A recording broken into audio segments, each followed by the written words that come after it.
big game is on today, and of course that is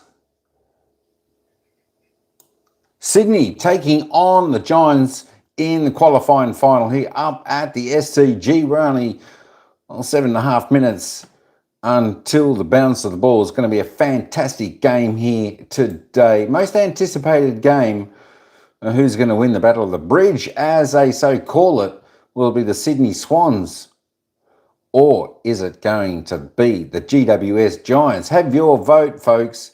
We've got the poll there. If you want to stick your tip in, you can either choose for Sydney or the Giants. Have your say who you think. Let's try and get that a little bit better set up. Hopefully that's all right. We'll have a little bit of a look in a moment.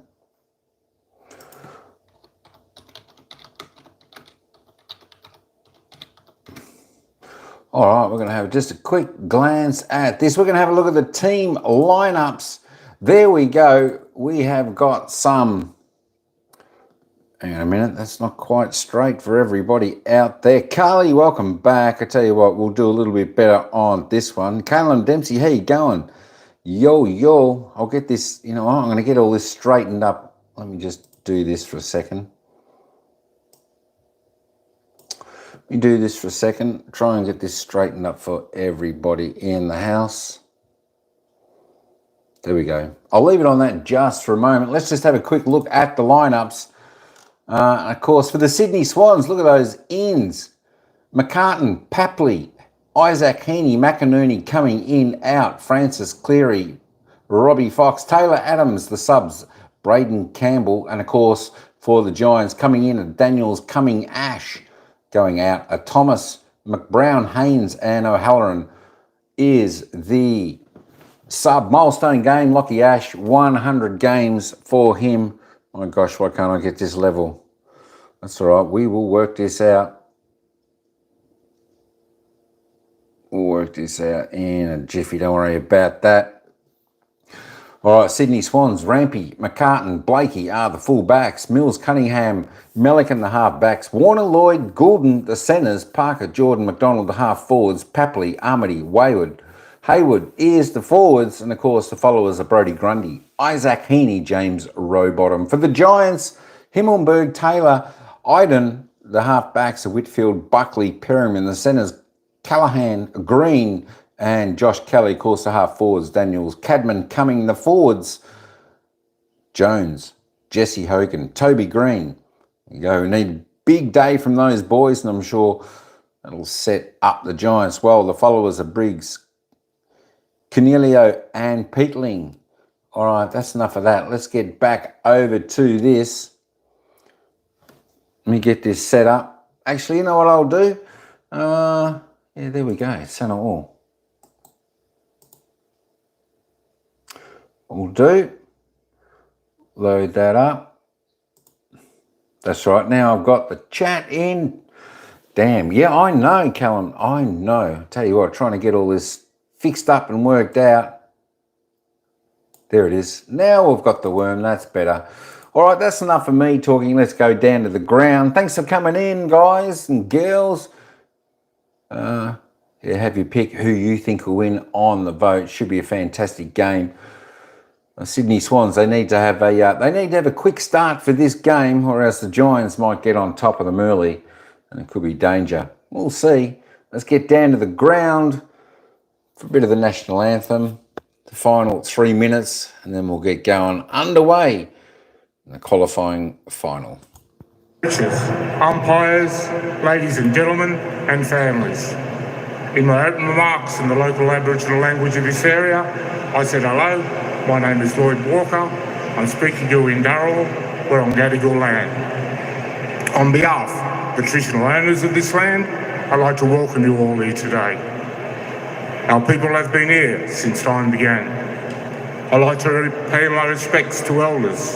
Special mention to Wes Marn, who recently passed away at the age of 102. Our people moved freely between coastal Sydney and Illawarra until the formation of the New South Wales Aboriginal Protection Board in 1883, where all coastal Sydney Aboriginals were relocated to La Perouse. to be out of sight and out of mind of the colony. This area is significant cultural and spiritual to our people, as we gather at Central Park marshlands with other clans for events such as control battles, payback ceremonies and corroborees. So once again, a warm welcome. Enjoy the game, Nundawabi.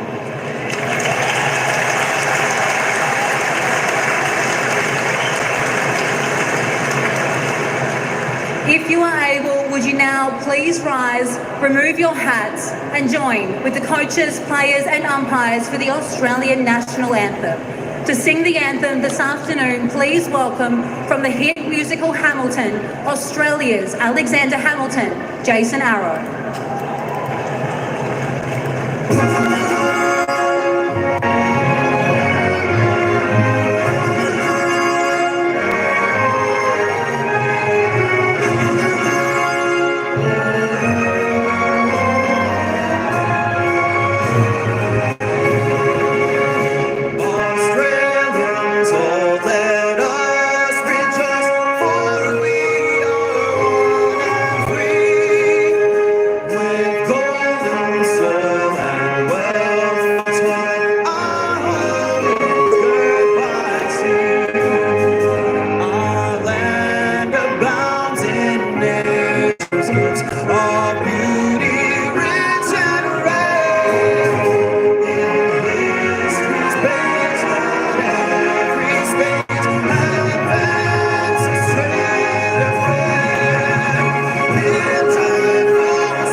Around the SCG as we prepare for this qualifying final. The Giants taking on the mighty premiers, the Sydney Swans.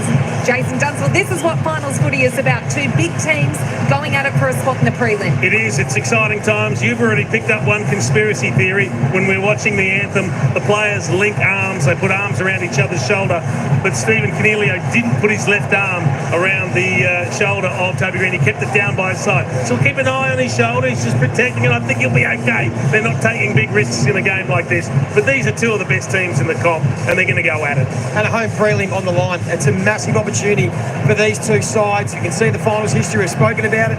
Although Sydney's had the advantage this year, Giants have a good record at the SCG, and they've played a couple of belters. So we've got no idea what is going to happen. What I think we do know is this will be the best game of the weekend. This will be the close one. Two teams playing for keeps. Can't wait. This will be physical. The gloves come off when these two play. They'll be spied early. They'll come off the line. They'll be looking to make contact, body on body. This will be the elevated ferocity of the finals, first finals week, I should say. I'm looking forward to seeing the midfield go head to head. Is it going to be Big Briggs or Brodie Grundy who sets their team on the path? Accuracy in front of goal are key as well.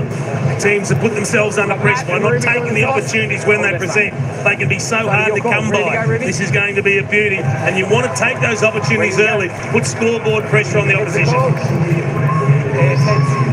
Okay, thanks guys. Toby Green has won the toss and game on, Joey. And two of the best captains in the league as well. They do it differently. Mills will probably play behind the ball. He's that calm influence that'll steady the ship, where Toby, we know, he's got that match-winning ability, the fire in the eye, where if they need something that he can always step up and he'll lead the ship down in that forward line. But I'm also looking forward to Tom Green. I think he's an important player. You mentioned the clearance and contest game. He's built for finals, Tom Green, and I think that he's confident in his own ability. He's had a terrific season. He didn't make the All-Australian squad, but he's a player that I think will have a big influence in this game. Spoke about that confidence in himself, aspiring to be the best player in the competition. You love hearing that from one of your stars, and he'll drag some of his teammates along with him. Look at those rankings. This guy is just a ball magnet. He's a beast around the ball, and he brings others into it. And it's started already, and Cornelio doesn't want to know about it. He's looking after that shoulder, Sarah. Yeah, Tommy Papley knows. He's gone straight for him. Kingy, Brent Daniels, someone we haven't touched on and we need to because he is a star of this Giants lineup. Yeah, he is. There's stars everywhere, let's be honest. They want to play at speed. The Giants, when they get the ball and get going, they want to make this spiteful. This is going to be on today, Jace. This is great. It's what we wanted to see. Toby Green throwing his muscle around. Let's go. Spot fires breaking out already and the first bounce hasn't even happened yet. Rampy goes to Toby Green. This is huge. A qualifying final, Sydney and the GWS Giants. They don't like each other and they both want that home prelim final. The two big boys, Grundy and Briggs, neither got clean possession. Briggs did well. He scrambles the first kick forward. The Lizard Blakey involved to Grundy, and awkward one to handle. He ran through Isaac Cumming. Charging out at Hayward, picked it up. Got it back to Warner. Some great Giants pressure early. Jones's kick hacked forward. Melican read it really well and then took on the tackle of Daniels, who might be a bit sore post that tackle. Held up row bottom. They let him go a long time. And it has been rewarded. A game tackle from the Giants. And the young gun captain's got it. Jordan straight to Whitfield. You can see Whitfield trying to get round the back there. Jordan not giving him an inch. Short to Himmelberg. Isaac coming. Some calf and hamstring issues right throughout the year, but back in for this big final. It's taking some time. There's a lot of defensive numbers back for Sydney. Mills is going to launch out at it. He probably could have taken the mark, but the early finals pressure. Toby involved. Wrapped up. It's interesting to see that very first centre bounce. Grundy and Briggs both just standing next to each other, trying to wrestle. That's Toby Green, fierce attack on the footy as it always is, but they're going to wrestle each other all day long. Big Kieran Briggs and Brodie Grundy, they're going to both try and use their strength in those contests. I don't know if there's going to be much jumping from either of them. All the play in the opening minute in the GWS half of the ground. Can they manufacture something from this stoppage? Grundy work to the front, back towards the boundary line with a conservative tap. Green to Whitfield, but no space to work in. James Jordan has the job alongside him, as predicted, gentlemen. And his numbers against Lockie Whitfield in recent times have been outstanding. They have. Rampy has the job on Toby Green. So we'll do it again. Briggs gets to the front, tries to lay it down. Heaney had it stripped. Grundy tried to flip it. Here's Heaney again. Hayward looked to slap it on.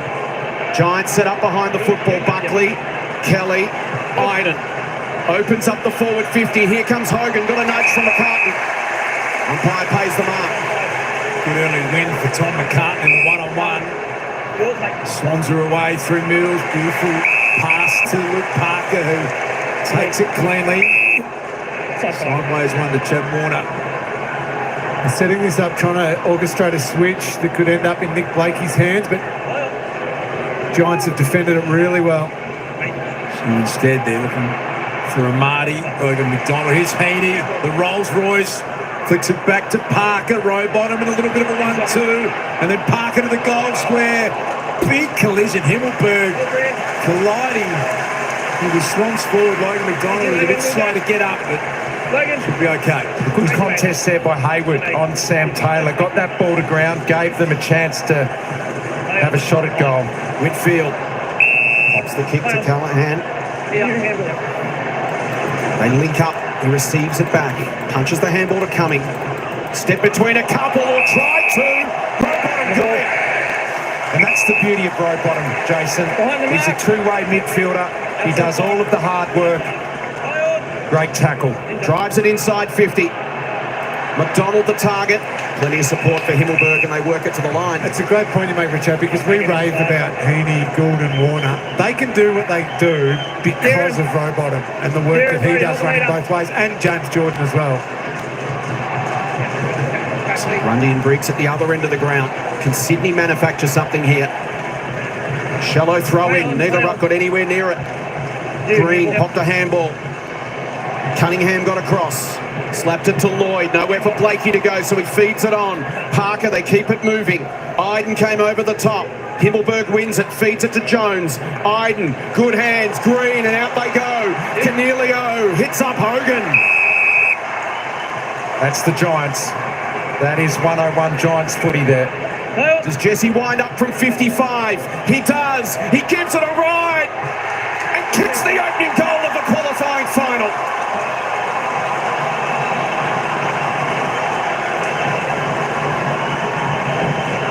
Jesse Hogan, the first man to win a Rising Star and a Coleman medal, kicks the opener this afternoon with a long-range bomb.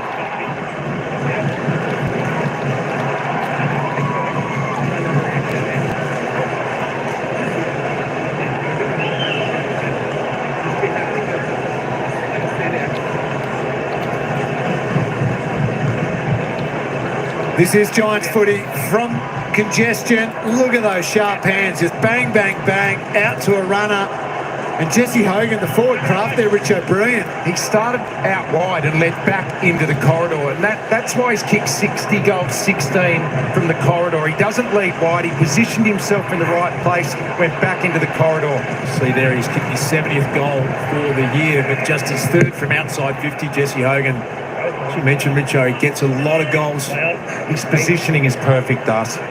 Nightmare to play on Jesse Hogan. Perfect start for the Coleman medal winner. Here's an opportunity for the quick reply. Patley, he's been out for 5 weeks.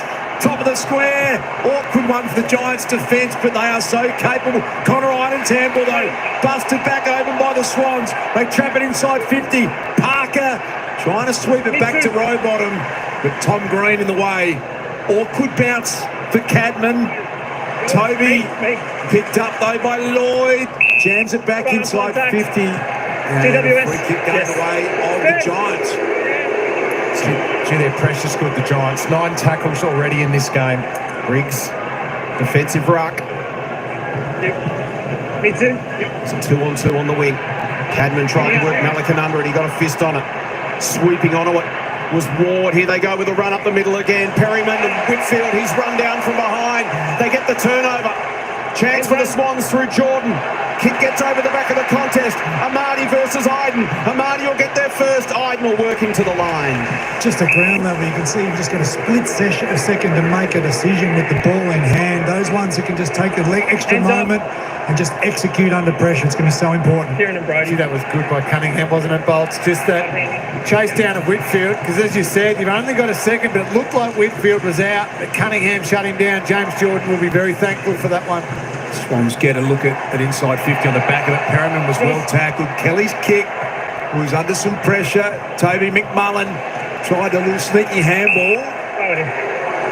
Blakey asking the question. Right angle, out of bounds. Thank you, Brody. Kieran. Frenetic start to this final, as you'd expect. Moment now just to reset for both teams. Grundy and Briggs, 2 men mountain. Head to head. Isaac Heady over the top, couldn't get it out. Just watching Harry Cunningham work. Brent Daniels over at this stoppage. Brent Daniels trying to get up around. He's got the roll on him. Briggs tried to get the arms free, but Heaney finds the football. Nice step Florent the first time. Cumming got in the second. Bolts is right. You do not have any time to get rid of the footy at the moment. It's just that next level of finals, Lingy. Yeah, it's fantastic. Peatling towards half forward. Storming out was Blakey. Now they can counter-attack up the middle. Both teams prepared to be aggressive. Grundy. Blakey has some options. Florent, the run from Jordan. Open goal. Goes for it. Bounces it. Just misses. I think it might have clipped the post. It has. And great, that's the Swans, though. They were able to intercept it half back and get it straight back through the corridor. Lee for Jordan to score on Whitfield be enormous. Yeah, that was almost identical to a highlight we showed in the pre-game of Jordan getting off Whitfield. When you make that right decision, you can kick goals on your opponent. Jack Buckley's got some space, takes a bounce, glides down the wing, through the hands of Toby. Rampy's got that match-up. Farms a handball back to Melican, and the Swans showing some good composure to Logan McDonald. This is James Jordan. Just always looking corridor. That's always the first look for Sydney. Premiership player of the Melbourne Football Club. Recruited to the Swans. Performed his role brilliantly. Iden happy to concede a boundary throw-in. Jude Bolton as we head boundary side. Any breeze to either end? No, not a lot at ground level. It was a bit swirly in the pre-game, but it seems to have died down a bit, Jace. The team's so aggressive up the middle, aren't they? Just prepared to pull the trigger and hit the corridor. Here's Papley. from 48. Floats it towards the pocket. Parker will have a couple to beat. Good coverage. Himmelberg, third man across. Yeah, they haven't had a one-on-one opportunity in that forward line yet. There's always third man in support in that Giants back 50. Happily, a couple of early touches. He's involved. It's all GWS in the first few minutes, and since then the Swans have controlled the territory.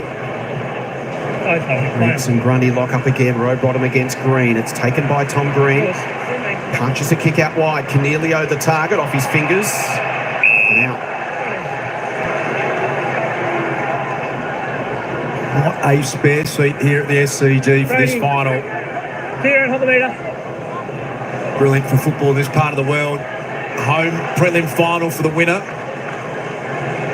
Briggs won that down. Cal Ward, Play on the 15. legend of the Giants Footy Club. Parker inside 50. The Swans have been hammering some opportunities in the last few minutes. Hayward couldn't trap it. Lockie Ash's handball goes back. Taken away though by Parker. Lloyd, top of the square. Ollie Florent launched at it. Groundball to one hand. His pickup was elite, but fell into some pressure. McMullen back there. Well tackled by a couple of Swans. Well, a high one. You can hear what the Swans fans think about it, but Toby McMullen in his first final showed some good composure. Yeah, put his head over the footy. Isaac Heaney did the same thing too a few seconds earlier. Body lined the ball. Fierce contest. Oh, what a grab from Hogan. That is a genuine pack mark from 3 deep. Yeah, led the competition in the home and away for contested marks, and that's why. Unbelievable grab. Huge work rate, Hogan. Touched off the boot. Tom Green was clean. Coming. Scrubs the kick. Awkward one for the Sydney defence. Getting there first was Keefe. Might work for him. They can pop the handball. Daniels has got a couple of options, and he hits Toby Green. So it was Daniels who received the ball after the Jesse Hogan mark. So Hogan kicks it across to him. He ducked the kick a little bit. It was actually touched. But the moment he kicked it, he was moving again. It just was able to track the play, end up in a really good spot to receive the handball, and then he kicks it across to Toby Green. That's what they do really well. Kick and move. Straight away the Giants looking to link up again. And they had the extra number. They had the out number in their own forward 50 then. It's been good for 2 goals a game almost in a final. 14 finals for 26 goals from 52 metres. Pushes it right.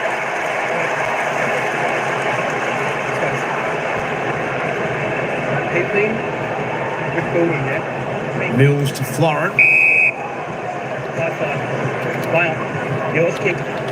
Hayden McLean on a searching lead in front of Lockie Keith.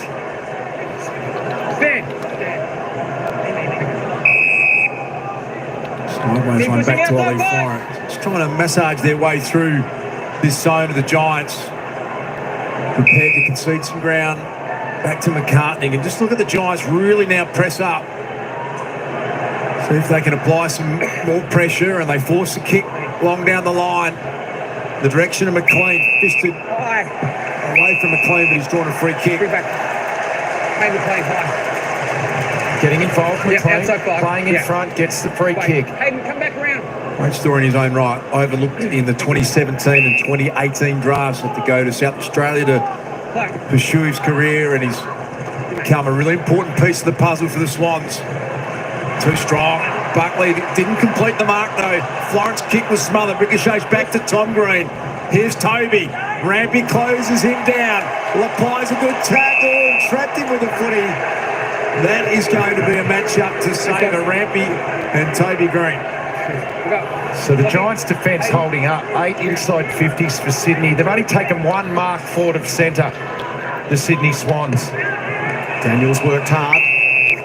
Forced Goulden to the line. And that's where one of those tools you spoke about pre-match, Marty McLean or Logan McDonald, they're going to have to be a threat up the ground. Hit the logos, the old-fashioned hit the logos and take some grabs, just to pull one of those Giants defenders out of that formation. Keefe and McLean taking their turn in the ruck. Both had the same idea. Daniels, tackled by Cunningham. Green, they look to force it forward. Cunningham, Green involved again. Fashions a kick. Pitches inside 50 over Roberts' head. Melican stormed out to meet it. Jones against Melican. Melican flips it out. Keefe gets rid of McLean. Daniels, Green towards the pocket. Cadman got to the front on Rampy. Another throw in.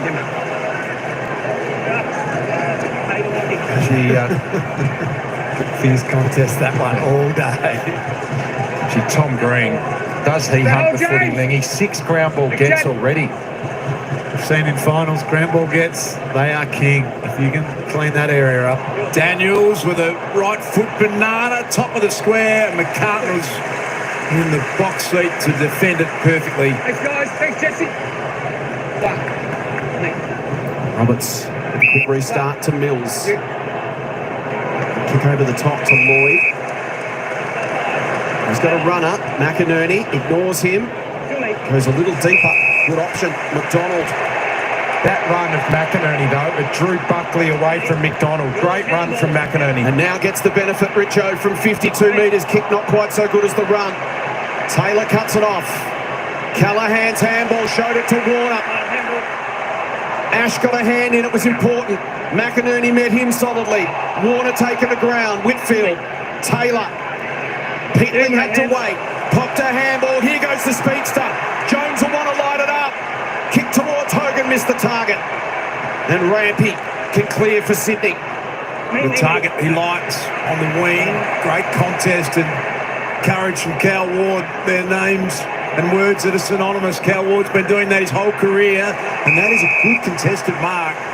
Toby McMullen plays on immediately. Short one to Finn Callahan, and a couple of the young guns get involved. Gee, he's got a good leg. Yeah, he's probably got the distance, hasn't he? He's having a little bit of a look, but now he's going to settle. I think he likes his chances. Pick 3 in the 2021 draft, Finn Callahan. Game number 49 for the Giants. Supremely talented young man. Sides just to set the kick up, looking for Toby. Jesse Hogan boots the ball. Jesse's got the first 2 goals of the game. Or has he? I believe it's a touch behind. Can we please make sure it was touched after it was kicked? Score review. Umpire's call is a touch behind. Please confirm it was touched. Review underway.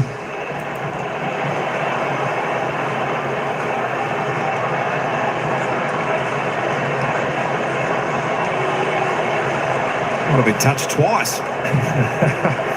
Double banger. Must have been off the boot. I don't think it is.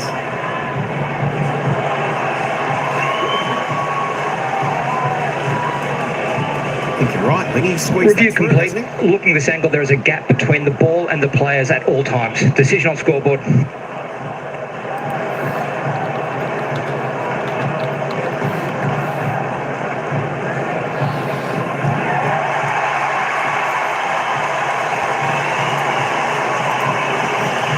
The Coleman medal winner kicks off the final with the first 2 goals, Jesse Hogan. And that is a great sign. That first angle was an optical illusion. Just goes to show you need multiple angles, It don't does. you? I mean, if you judged it off that first angle, You would have sworn it was touched. wouldn't you? Absolutely. Well done. That's why we got the arc.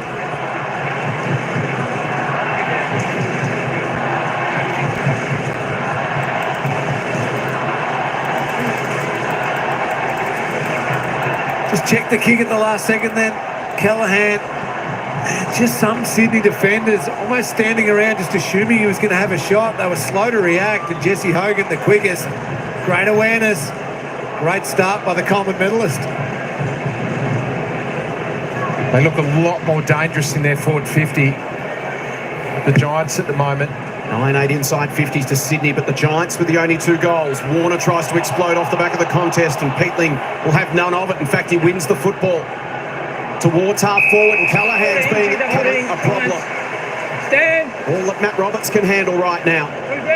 Again, he'll signal to have a shot, but for a guy who's kicked 2-6 for the season, that would be some sort of kick. Well, we saw what he just did with one, so surely the Swans defenders are going to expect it again. Might trick them and go for it. Does he wind up this time from the edge of the square? He does.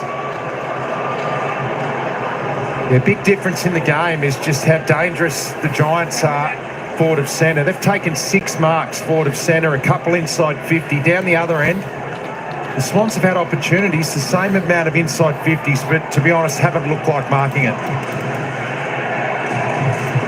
Hesitation here for the Lizard Nick Blakey. A couple of casual bounces, drives it down the wing. Clean, and his name written on it, row bottom, front and centre. Warner got through a tackle, as he so often does, but then ran into Tom Green, who's been enormous early. Josh Kelly on the non-preferred. Dangerous spot, Jesse Hogan out the back. Well done, Melican. Good pressure, McMullen. Advantage. Advantage has been paid, though. The kick found Lloyd at half-back. Outside 5. And it bite off one through the corridor. Haywood ran into the umpire, and it wasn't ideal at all. And now they're under enormous pressure on the back of it, the Swans. Held up at half-forward for the Giants. Spoke pre-bounce about the Swans being sluggish starters. Trailed by 13 points here. Just under 7 to play in the opening term. Roberts, Briggs, lovely flick. Kelly, Whitfield was touched off his boot, so Cunningham will have to continue. And there's just a shake Jones. And then hits the kick to Lloyd. At ground level, you can really see the Giants chain out by hand. Really slick hands at the moment. They've been able to break through and get some better looks going forward. Jude Bolton boundary side. Long kick down the line. Himmelberg. Bounce over the back. Almost kept alive. Jude, from an inside forward 50 perspective for Sydney, what's not working? Yeah, at times they've been forced up the ground. They haven't had a lot to kick to at times, but it's just been the pressure at the coalface. The Giants have brought that heat early in this final. And so much of that is starting with Tom Green. He's getting that chain of handballs going. So I reckon John Longmire and his coaching staff have got a decision to make about what they do with Jordan. If they stick with Whitfield, or perhaps look at stopping it at the source and shutting down Tom Green's influence, because at the moment he's pretty dominant around the stoppages. It's so hard to stop, though, because he's so big and strong, Tom Green. He's had 11 disposals already, Tom Green. The most on the ground by some margin. Swans desperate to find a way to score here. They've held up Lockie Ash. Thank you. This way. I'm going this way, guys. There is Tom Green. Andy and Briggs. Green tracking it again. Disposal number 12. Got it back to Cumming. Keith launched at it and did well. Whitfield to Daniels. This is where they get rolling. They're incredibly hard to stop, but they've turned it over nicely here. Roberts saw an open goal square, drives it long and misses. 8 contested possessions for Tom Green. I don't know what the record is in the game, but he's on target, I would suggest. And they're plus 11 at the moment, GWS. Winning it on the inside and then getting it to the outside by hand. Iden. You, mate, you take. Back to Himmelberg. Yep. To the wing. The pitch in front of Keith, who tries to turn McCartan around and does. Can now go deep inside 50. Hogan gets to the front. Strong hands. Melican got too worried about Hogan then. When that ball was in the air, Melican was in front. He should have just played the ball on its merits, but because this guy's the Coleman medalist and an All-Australian, he got too worried about where Hogan was, and that allowed Hogan to slip into the front. 2 metres, And when he gets in front, as I said before, he's the leading contested mark player in the competition. You can see his accuracy there. 71-25 for the year. Never kicked 3 against the Swans. Steps around. That one's going to drop short. That'll frustrate Adam Kingsley. Swans get an uncontested mark in their defensive goal square. It's Cullen Mills.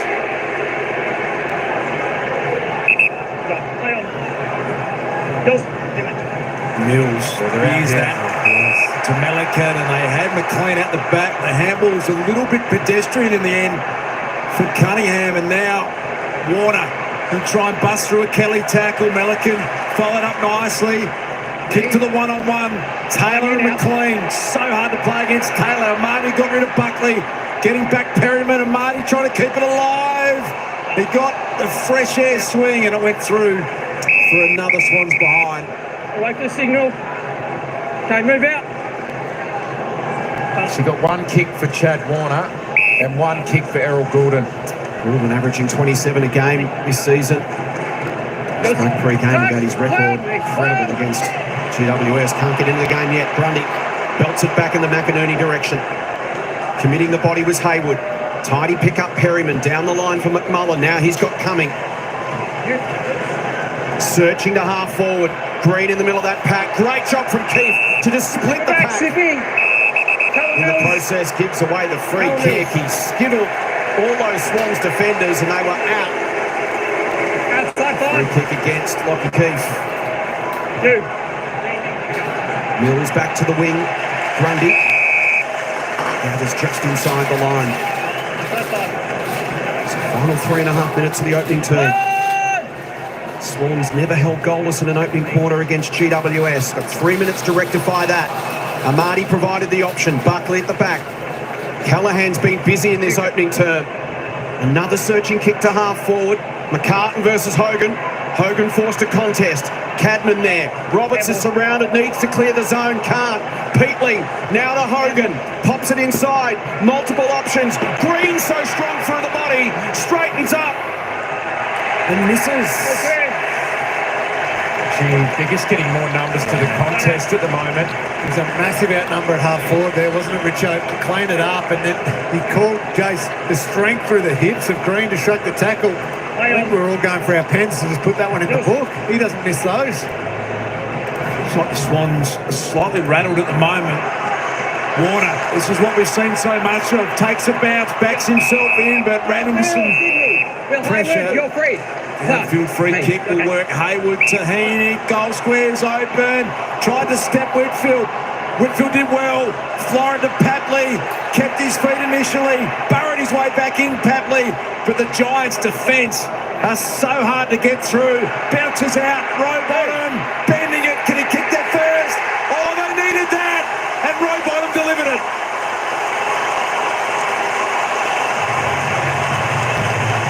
That was huge. You can't undersell how important that is. A steadying goal to James Rowbottom means a lot, Richard. And the Toby miss down the other end. Toby never misses those. Running in. He didn't have any pressure on from 20. Missed. And Rowbottom kicks a huge goal. So that is a big, big turnaround on the scoreboard there.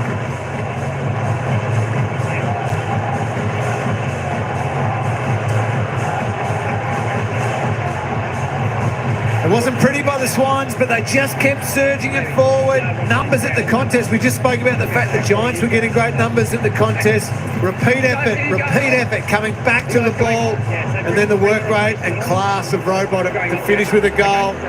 That's how they've got to get themselves rolling. They're getting smacked in contested possessions at the moment, the Swans. That could be the lift they needed. Darcy Jones about to come off after that contact with Hayden McLean. He took the helmet straight off. He's just clutching at his chest or ribs at this point, and also looking at Lewis Melican as well, who was also off for the Swans. He had that heavy contact where Callum Mills received the free kick. Finals can change in moments. We had two. Toby Green at one end, James Rowbottom at the other, and suddenly it's a goal the difference. Holding GWS. Briggs will receive the free kick as Jones receives assessment. Peatley. Stand. Some interest in his services for 2025, and why not? He's worked hard to get himself on an AFL list. It's Darcy Jones. Speaks with the medicos. Callahan, been really busy. 8th touch for him. Kelly, Whitfield. Big pack of players. Rowbottom, dragged to ground, affected the kick. There's Peatley, taken high. What's behind me? What's behind me? He started at the GWS Academy when he was 13 years of age. Made his NEFL debut at 16 as a young prodigy. Brody, please stand. Push and shove continues, but then was undrafted. Had to go through the VFL, Richo. Ernie Stripes. Yeah, great story. Look, they're just smashing them at the ground ball situation in the contested footy. They're out hunting the Sydney Swans at the moment. Stay here, boys. They've got to turn that around at quarter time. Chance to kick his first goal in a final. Pushes it. These are big misses. Yeah. They're dominating a lot of areas. Should be further in front. Quick kick in, finds Lloyd. 45 seconds and counting. The Swans will be acutely aware of the time. Are they bold enough to see if they can score a late one themselves? Amadi fought hard. Hayward tracking the boundary line. Happy to concede a boundary throwing. Yeah, Darcy Jones still getting some assessment there, just around after that hit from Hayden McLean. Just a little cheapy one, just right in the sternum. Thank you, Bolts. Just a 7-point margin in favour of the Giants. It feels like that could be significantly worse. And the Swans haven't let the scoreboard get out of hand. Rowbottom, the tackling specialist, wraps it up on the wing. Ready. Here. Time for either side if they can get a clean takeaway. Briggs tried to get it to Green. Goulden touched off his boot, just his third touch. Amadi came through to try and impact the contest. Rowbottom versus Green. Rowbottom somehow came up with it. Still time for Sydney. Cunningham. Goulden squeezes a kick.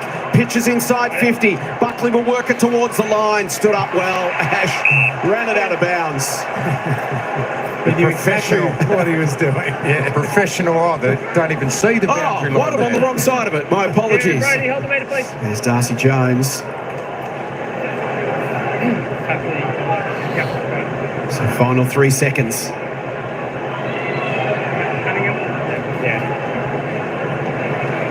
Grundy, Briggs battle already been an engaging one. GWS have controlled the inside in this opening term. Holding, Sydney, Papley.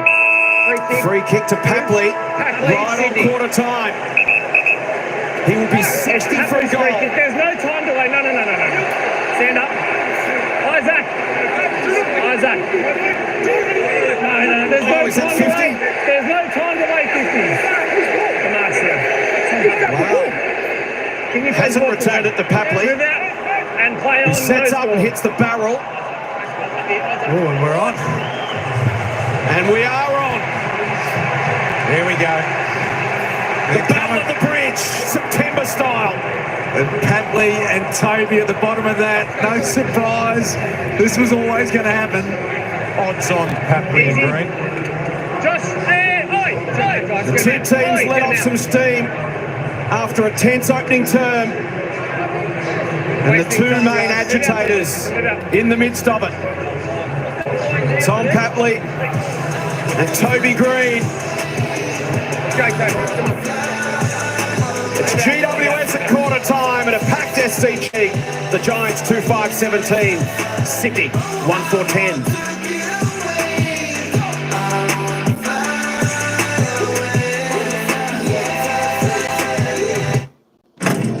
All right, quarter time, and as the players get into a little bit of a scuffle, have a bit of argy-bargy, push and shove, you know, that's just one of the things that happen. There we go. End of the first quarter. It's the Giants. They've come out full of run in this game. 2-5-17, leading the Sydney Swans 1-4-10.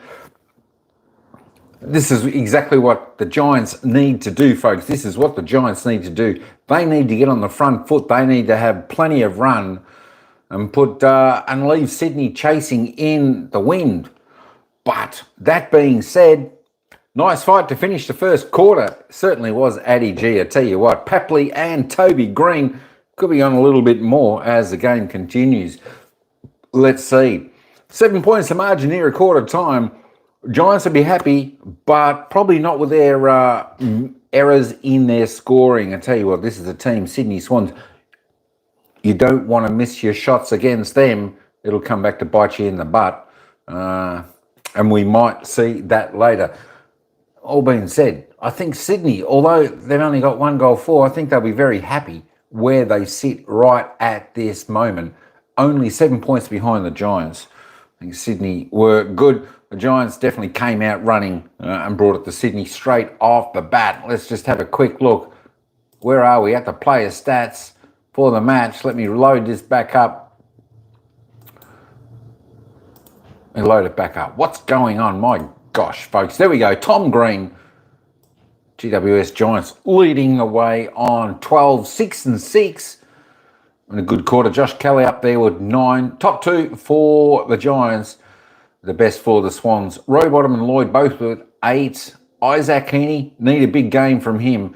Of course, all the stars from Sydney need a big game. They just need to hang in there at the moment while the GWS Giants have their bit of momentum, because I'm sure the momentum during the course of this game, it will shift, will chop and change to either side will have their run. It's just who can score better, who can score more accurate. You know, that being said, neither side has scored reasonably accurate at the moment.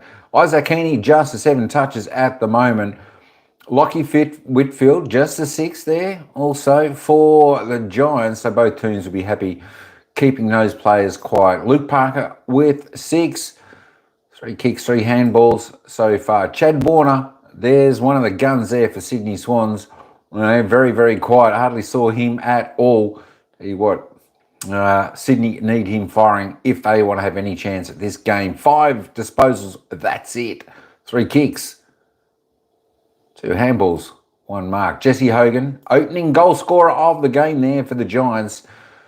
5 disposals, 4 kicks for a couple goals. There we go. Nick Blakey, the Lizard, he's had 5 disposals. Let's keep going down. Errol Goulden, quiet again, 4. Brody Grundy with 4. I'll tell you what, you'd expect some of these players to have a few more, but that's okay. Maybe they're doing the tag and roll on each other, keeping them nice and quiet. All right, that are your leading disposal getters for the opening quarter here. Let's just quickly check the goals and then we'll head back down to the ground. Jesse Hogan, only 2 goal scorers here. Jesse Hogan, the only goal scorer for the Giants with 2, and James Rowbottom. I'll give you a quick glance at the team stats. There we go. It's the Giants by 20 disposals, inside 50, 16 to the Swans and 13 to the Giants. Free kicks, 7 to 6. The stoppages, there we go. Hit-outs, Sydney by 2. Clearances, it's the Giants by 4. Centre clearances, 3-1 to the Giants. All right, folks, let's get back to the commentators, and they will take us into the second quarter. 3 goals. You mentioned Toby Green missed 2, including 1 sitter. Peatling misses a sitter. They should have more reward on the scoreboard. They've set a platform, but they've got to continue. Look at this. This is the pressure we're talking about. Bang, up under the rib cage there on Blake. He forced a cough-up handball. Parker thinks he's got time, but he hasn't. Not against the Giants. And then it's back into the mix. And this is what the Giants do really well. Slick hands. Bang, bang, bang. Inside to out. And now this is their game. They've got forward half that's on fire at the moment. They're putting the Geelong's back 6 in all sorts of turmoil. Hogan, Jason, I know you got some vision to show at half-time, has been exceptional. But right now, they are just too tough for the Sydney Swans, and their pressure is enormous. Yeah, Adam Kingsley will be wrapped with that first quarter. But if you're John Longmire, maybe you say, right, they've thrown everything at us and we are only 7 points down. But also defensively, the Giants have been terrific in taking away Sydney's uncontested marks, their ability to come back through the corridor. That's allowing the Giants to win the ball back at half-back and then try and slingshot again and challenge the Sydney defence. Kingy, your boy, the kid with the lid, Darcy Jones, is back out there, which is good news. Yeah, get back out there, Darcy. Can't be done off the ground for a hit like that. 209 pressure rating. I'll go through the records in a moment, but I reckon that's the greatest quarter of pressure we've had for some time. That's a ridiculous number for the Giants. A deep breath there for the skipper, Toby Green. He needs to keep his cool and make sure he leads this side with some conviction. They lead it by 7 points. What have the Sydney Swans got in reply? Let's have a look on Fox Footy. Perfect bounce to start this second quarter. This was Peatling. Rowbottom dumped him to the tackle, but it's the Giants who go inside 50 again. Toby Jones is back out and looks fine. Great news for GWS. Charged at Big Mullen, and it's a high free kick against Melican.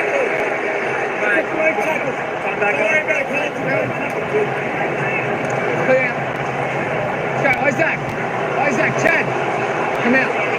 What do you make of that, Mingy?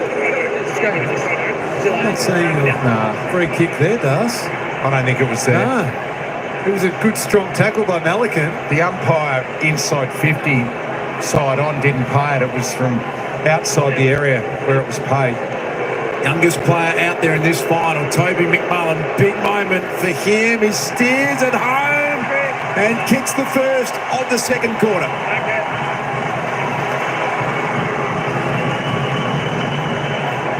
Handled that moment nicely. Toby McMullen, picked 34 in the 2022 draft. He's a great athlete.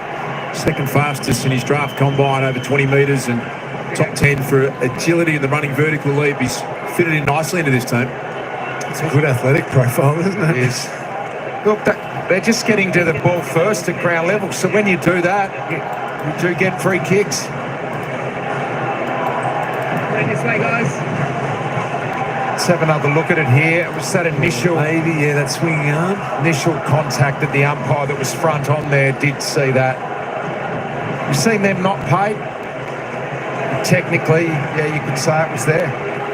Giants by 13 points. Early going second term of the qualifying final. Grundy and Briggs. Parker off the ground. Punched away by Perryman. First to arrive was Cumming, who tried to flip it to Perryman, and out it goes. GWS plus 15 for contested possession. An area that I'm sure the Swans will be looking to lift in the second term.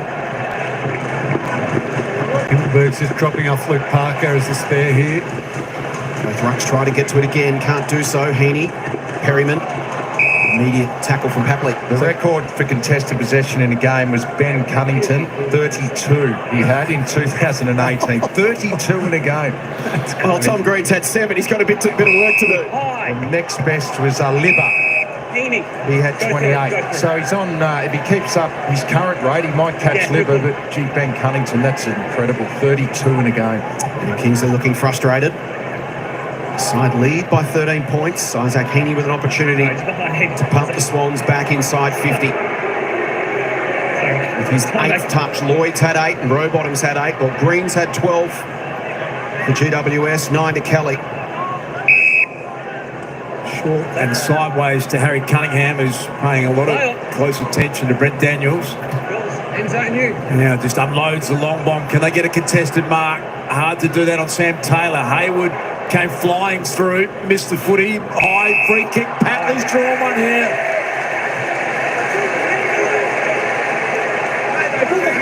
Is the mark. Stand there. Welcome back, Tom Patley. Stand there. Straight up and down. Such an X-Factor type player. He doesn't take any time at all. And Patley goes bang and kicks a ripper.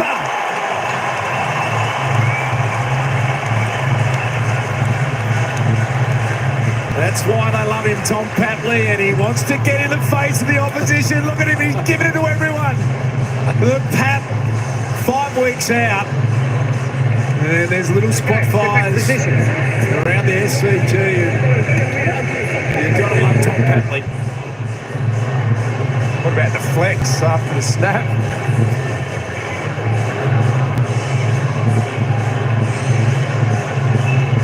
As Darce called, he didn't take a lot of time, but he knew straight off the boot. Look, that's his bread and butter, and didn't he love it? Got every muscle in the upper body there flexing, and he's searching for someone who wants to come to me, who wants to talk to me, who wants to receive a bit of lip. I'm up for anyone. Two of the great agitators, Tom Papley and Toby Green at either end to light the fuse on this one. Margin back to 7 points. Briggs the tap to open space. Heaney got there first. Swooping in was Cumming, taken down by Gordon illegally. Just the 4 touches so far for Errol. Kelly's been prominent, as is this man, Callahan, from 52 to a 2-on-2. Just hanging in the air was Melican. Didn't complete the grab. Had Blakey under pressure. Cunningham versus Hogan. It spills to Ward.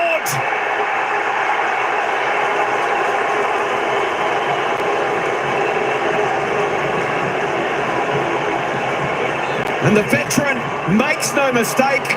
Margin back to 13. Cunningham wanted a free kick there. We'll have another look at it. Yeah, they were expecting it to be paid. Yeah. They almost stopped because they just assumed that it was going to be paid.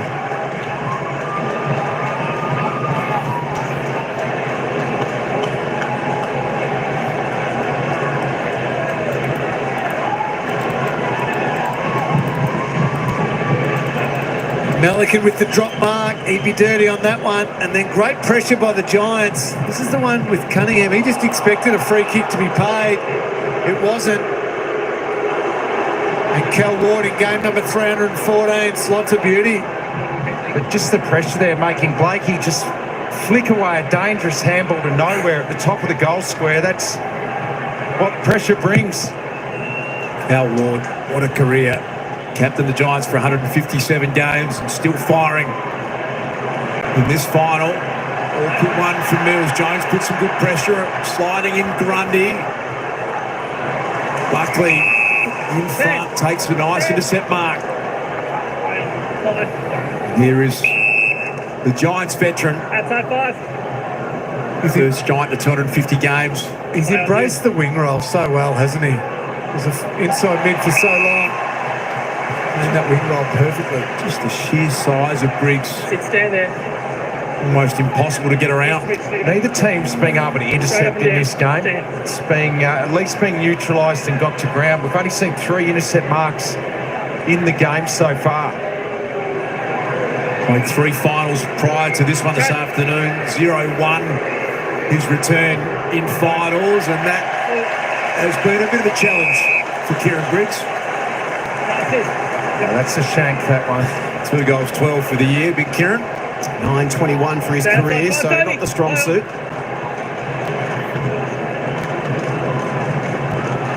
Rampy goes long. There is Briggs competing. And that is definitely his strong suit, isn't it, Jace, the competing? Just Jesse Hogan's just gone down the race for a little bit more. We'll just keep an eye on that. Thanks for that, Bolts. Kieran Briggs has had that sore shoulder for the last half of the season. He just keeps competing away, but he's giving away a free kick here. Outside 5. Play on. Dishes it off quickly. Swans going to get the ball in motion. Lloyd's kick, well done, Buckley. The closing speed of Buckley there was outstanding. Just got in front of Hayden McLean out in front of the lead. Came through the Sydney Academy, fell out of love with the game to Jack Buckley. His dad Ben played 74 games for North Melbourne. Put up a top-up for GWS and into the program. Goulden stripped of it. Ash. Green just kicks it to a dangerous spot in the middle of the ground. Big ball to be won. Rampy versus Jones. Well done, Rampy. Great smother Green off the boot of Roberts, and then Warner takes Toby Green home. Handball sold. Kelly into trouble. Green gets it back. Now to Briggs. He'll spread it wide and find Ward. Overlap run from Kelly. He's going to be confronted here by Rowbottom. Put some good pressure on. Made Darcy Jones work hard. Back to Kelly. Partially smothered kick. Went through the hand of Toby Green. Errol Goulden, just his 5th touch for the game. I'd love to get more out of Errol. Still pinballing around the Giants forward line. It's been called play on. And it's Peatling who's taking that responsibility for Goulden, Das. He's doing a great job on him. We highlighted in the pre-match how big Errol Goulden has been against the Giants in the last 3 occasions. Great role for Peatling. He started that role superbly. Warner with a bolt kick straight through the corridor, and Himmelberg takes the mark on McInerney. Had the short wide option, instead goes long. Toby out the back, Lockie Keith, boot to ball, manufactured a goal, Lockie Keith. Brilliant.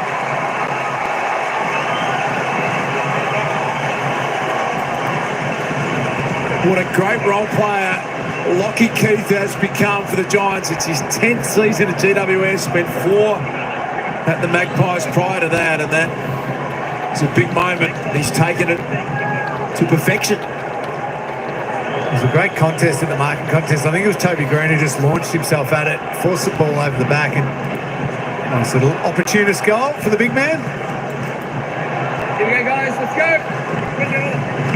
Just said there hasn't been a lot of intercept marking. There was a contested intercept mark from Himmelberg. Got it into a dangerous position. You get a good contest from Toby. And Lockie Keith out the back. The big man, 200 centimetres. That's a good finish. He was happy with that. Getting out to a dangerous little lead now, the Giants. First goal of the year for Keith. Gives them a 19-point lead. Callaghan to Ward, and GWS are rolling right now. Ash goes cruising past Rowbottom. It's the left foot pass. It's good. Come back, Matt. Controlling the football at the moment. This is Canelio. There's the contested mark numbers. GWS controlling the skies. Canelio to a big pack. Almost Blakey. Danger. Cadman. McMullen. Florent tried to soccer. Spills to Perryman. He gets a shot. Misses left, and the Swans right now on the back foot. Just getting great contests forward. Again, getting it to ground in their forward 50. Everything's hard work for the Swans from back here. Mills searching for a target. He placed it in front of Lloyd. It was an elite kick in the end. Outside 5. Under some real pressure. The Swans are feeling it at the moment. Well, the Swans defenders have got to be getting exhausted. 6 inside 50s to the Giants, only 1 for the Swans, so it's just living there, and it's going to be again. Well, they just can't generate any run. They're having to go down the line. Briggs did well. Sideways now to Iden. Connor Iden finds Josh Kelly. Disposal number 15. Really having the game on their terms at the moment. GWS back to Perryman.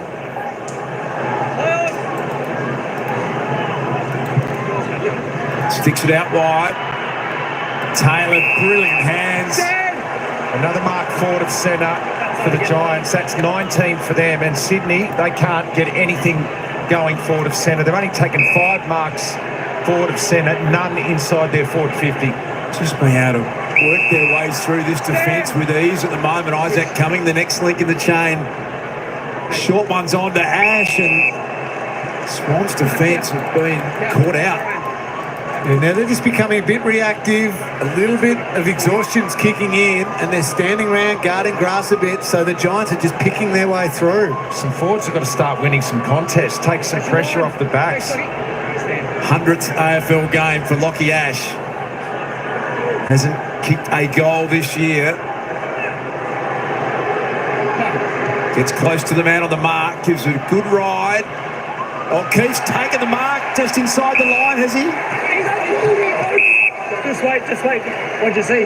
Look, just wait. What'd you see? You okay? Oh, thank you. Okay. Look. You happy with the mark? You happy control the mark? Yeah. Thank you. On your line. Stand there. The mark's been paid after all of that discussion with the boundary umpire. Clear mark. No argument there. It's only if it was the juggle at the last bit, but if he's had control before that last juggle, yep, I'm with you, Richard. Lockie Keith looking for his second goal, has just drifted that across the face. Out to a 21-point lead. They are on the ropes at the moment, Sydney. 16 marks to 2 in this second term, make it 3. Maybe now the Swans straight up the middle. Warner's got a wide open forward 50. He goes from 80 metres out, bounces it. It'll sit up. And Taylor will be first back onto it. Goes long for territory. Florent coming, knocks it on. This might work for Daniels. Rowbottom coming the other way. Play on the call.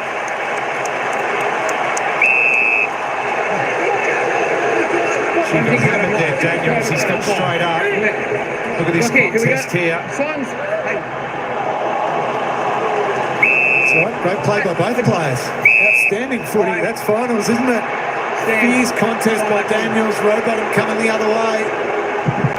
Didn't take a backward step either. Key for the free kick for over the shoulder in the ruck contest at Whitfield. And here's the difference in the game at the moment. GWS able to hit up targets and therefore control tempo. Swans haven't been able to take a mark. Perryman inside 50. GWS. Free kick for a block. Cadman. It'll go to Aaron Cadman. Milliken could see that Tom McCartan potentially was going to take an uncontested mark. Jesse Hogan, for once there, lost the footy. Was it Blakey? Blakey, he didn't, looked at the man, that's there. It's the cues the umpires look for, isn't it? The step back off the line and not looking at the ball. First final for the 20-year-old. Been a good finisher this year. 30 out. Slots it.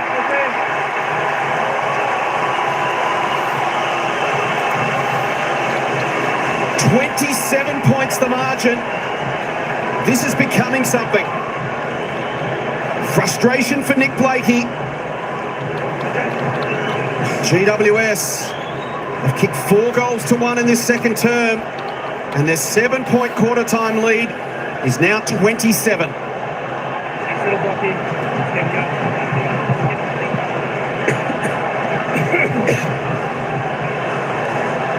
Let's have another look here. You can see Blakey there. He takes his eyes off the footy. That's the cue, as Lingy pointed out, that the umpires look for. He can't really complain. It's all around the contest, getting hammered. And when Sydney do get the ball, they cannot maintain possession at all. They've only taken 3 marks this quarter, so that means they're under siege every time they get it. Halfway mark of this second term. Next goal feels vital all of a sudden. Got to get Errol Gordon into the contest. Charging after it, Tom Green, brilliant. Well done, McInerney, and now McDonald, they're going to pay advantage. Heaney, McInerney, next kick, the vital one, brilliant pick up. Will Hayward bending it, open goal square. Will Hayward, they needed that, and they got it.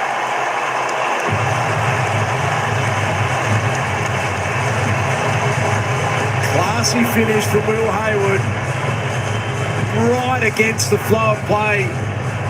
He wants to go on with Connor Iden, but touch of brilliance. Some good contested possession wins there. A couple of big contests, couple of big wins. Heaney, Hayward, great pick up and finish. Gee, they needed that. Can that ignite them?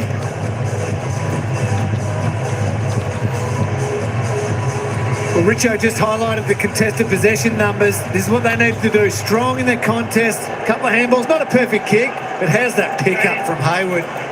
Brilliant take, brilliant snap. Might be the spark the Swans need to get something rolling before half-time, and then it's back on again. Classy finish from Will Hayward. GWS had 8 of the first 10 inside 50s until that moment this quarter. Heaney now tries to take it away from Green. Green finds it, smothered off his boot by Rowbottom, so he soccers off the deck. Goulden flips it back in the Roberts direction. Callaghan puts the body pressure on and wins the one-on-one. Daniel slaps it on. Roberts going the wrong way. Uses Rampy. Green tries to work him to the line. And Rampy floats a kick back to the wing.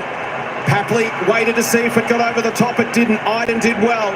Green got the hands free. Now to Ward. Ward towards the pocket.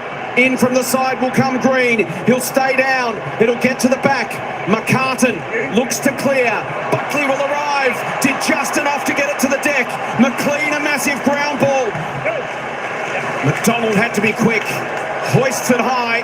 Himmelberg underneath it, and he'll put them back in. How fierce this contest at the moment. Isaac coming. Some space to Canelio. Stand. These contests up on the wing, the Giants have been able to dominate and just send it back in. Repeat entries time and time again. Which bolts back to Isaac Cumming, and Lockie Whitfield, who's one of the hardest runners in the game. He just powers and powers to get into positions like this. Been reasonably well held throughout this game again. This will be his 8th disposal coming up. We know how good a kick of the footy he is, though. It's not beyond him from here. It'll be a tough one. All-Australian this year. He was All-Australian back in 2018, top of the square kick. Swans defenders get back and take care of it. Clear the area. Thanks, Nick. So Argent sits at 22. 8 to play in the first half, and the ball in the hands of Jake Lloyd. Now Blakey. Can they generate some sort of launch off half-back, Richo? They haven't been able to get that flow yet. No, they haven't been able to maintain possession. A couple of marks here. Now the kick is good for Grundy. So they've worked it to half-back. It's the next one, though. It's forward of centre where they haven't been able to chain up. Giants get in a defensive position, so he cuts inside on the 45 to Goulden, and again Errol forced to hold it up. You can see the numbers for GWS blocking all the holes. So Goulden, no option. Goes to Lloyd. Now they'll create an overlap. Well, Grundy went back the other way. He actually had McDonald on the wing. And they might switch to the far side. Patient from Sydney. At least they're shifting the Giants around a bit. Can something open up? Rampy to Cunningham to McCartan. And again, the defensive wall just builds in front of them. They're desperate for that corridor. They keep wanting it, but the Giants are setting up so well in there. They hem them into that pocket again. This is Lloyd. They're one mistake away from a turnover and a potential shot at goal for GWS. So they're living on the edge. Lloyd now forced to kick to a contest. Taylor got rid of Grundy. Ash at ground level against Rowbottom, and at least the Swans get it to the wing, but wasn't it hard work? Yeah, 3/4 of their possessions this quarter behind centre. So as we just said, they just can't chain it up forward of centre. The Giants' defence all over the ground doing a great job. Some heated discussion going on in the Swans coaches box. Dean Cox, John Longmire, just trying to work out how to get this game back the way they want it. Here's Tom McCartan. Pulled the trigger late as Warner kept it in just a millimetre in it. And the Swans have got to keep testing it though. Keep looking for what they want through the middle of the ground. All it takes is one or two Giants players to get a little tired and not concentrate. Something can open up. On down the line, Parker sets himself. Brilliant contested mark, not paid.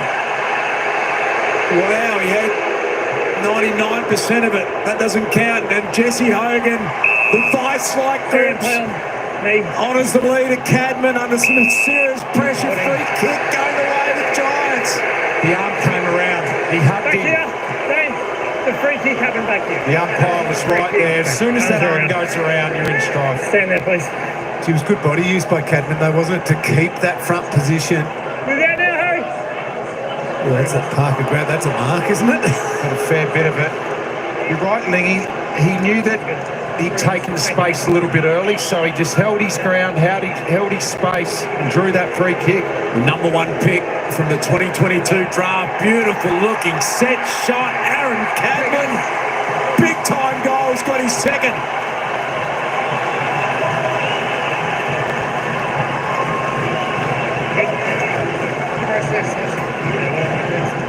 Just a little look at the sublime talent of the number 1 pick there, Cadman. As Lingy said, used his body beautifully. Lingy, and the finish was equally as good.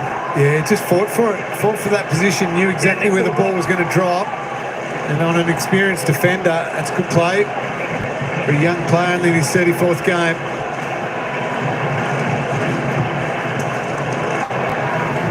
Well, he's starting to emerge. Cadman, the second half of this year, seeing plenty of glimpses of the future with him. He's taken his chances tonight, got a cool head. Used his body well there. Hogan involved again. So the last 4 minutes of play really summing up the challenge for Sydney. They can't get it into their front half of the ground, and if they cough it up, GWS can make them pay. Papley, Warner, squeezes a kick through to Heaney. Some of their big mercurial names looking to get involved. Heaney takes some territory, drives it low and flat inside 50, well-read Buckley. Some of their other runners have got to get into this game though. Florence only had the 6 touches.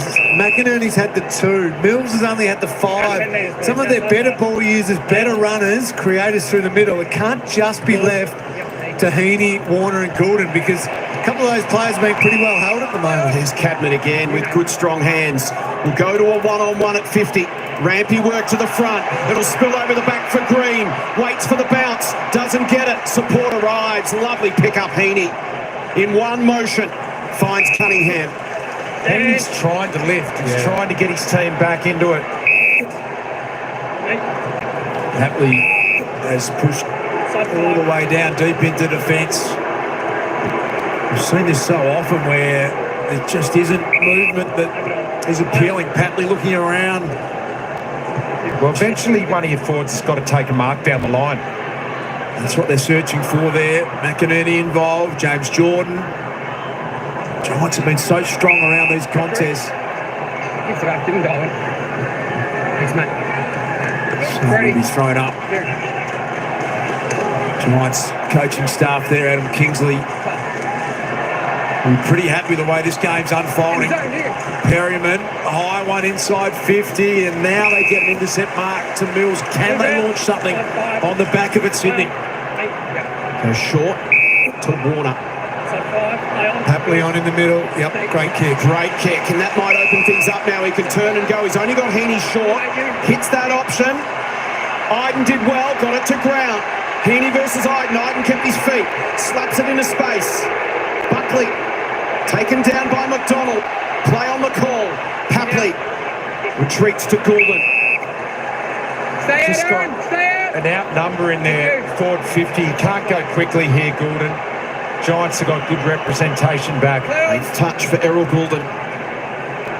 High and long towards the pocket. Can McLean get on the end of it? Well done, Taylor. Just as he was about to snatch it. Sam belted it away. Just over 3 minutes to play in the first qualifying final, the first half. It's GWS by 28 points. Still no marks in forward 50. Not one for the Swans. How good has this Giants defence been? Can they find a way to goal here? Heaney couldn't be in better hands. Launches a flying shot. McLean pretty well to keep it alive. But Sam Taylor, it's almost impossible to play on. He does not lose one-on-ones. 4 touches for McLean, 4 for McDonald, 1 for Amati. So just 9 touches rather between their 3 key forwards. It's been hard work with the ball movement. Obviously haven't been able to get it in there quick, Richo, and just give them one-on-ones. No, but you can't always get quick ball movement. Biden. Jones popped a handball. Kelly. Toby Green. Thought about the give to Hogan, so instead he went back to Buckley. Kick was smothered off his boots, and now McDonald to Lloyd. Happily the hitter. 75 from goal. He's got Heaney inside 50. Heads in that direction. One-on-one. One-hander! A beauty! Well done, Papley, and supreme from Heaney. Papley identified it quickly. He knew Heaney was one out and protected the space well, but how did he hold on to that? What a mark. In front of a massive stand full of Swans fans. It is almost all Sydney at that end of the ground. This to provide the spark with 2 minutes to play in the first half. He steps around. Brilliant.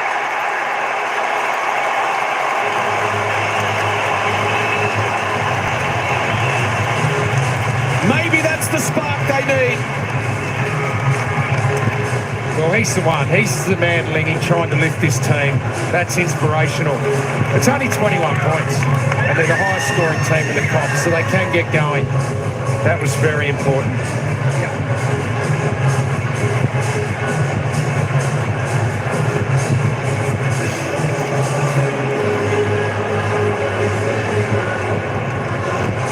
They just crossed over. Papley pushed up a little bit. I think he identified the fact that Perryman-Heaney matchup was advantage to the Swans.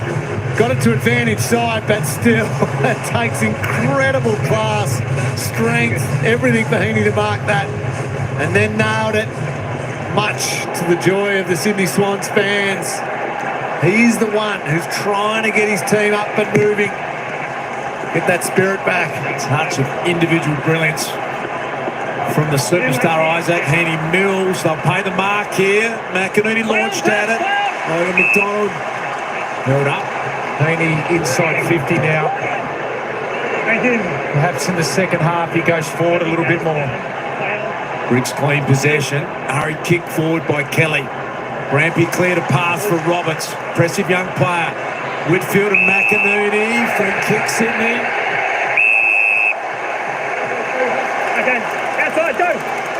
And Marty should be doing a lot of work here to try and free Heaney on the lead. The space there, Lenny. Yep. In front of Heaney. Justin McInerney. Kick down the line. They emerge from everywhere. The Giants defenders. Jack Buckley, brilliant. He waited too long, McInerney. He ended up kicking it where he should have gone 5 or 6 seconds earlier than that. Iden to Perryman. Swans trying to rally late in the turn. Can GWS land a gut punch? Jones, Callaghan, Ash, danger. This is Ward. 70 from goal, and still 45 seconds. The run from behind. Callaghan, some space for Keefe. Will it sit for him? McDonald will get there first. Keefe puts the tackle on. Forces the kick out on the full. And GWS can set up here for one last shot. Buckley wastes no time. Green at the front. Daniels tried to get it to Green. Rowbottom. Jones sweating on him.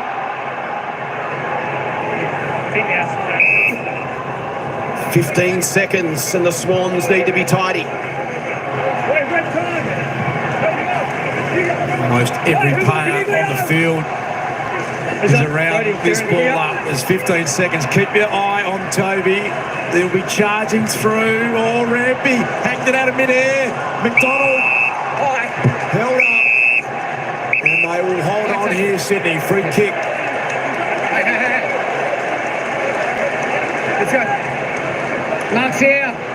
Seen plenty of this in the first half. Not the time to give away a late free kick. Stand now.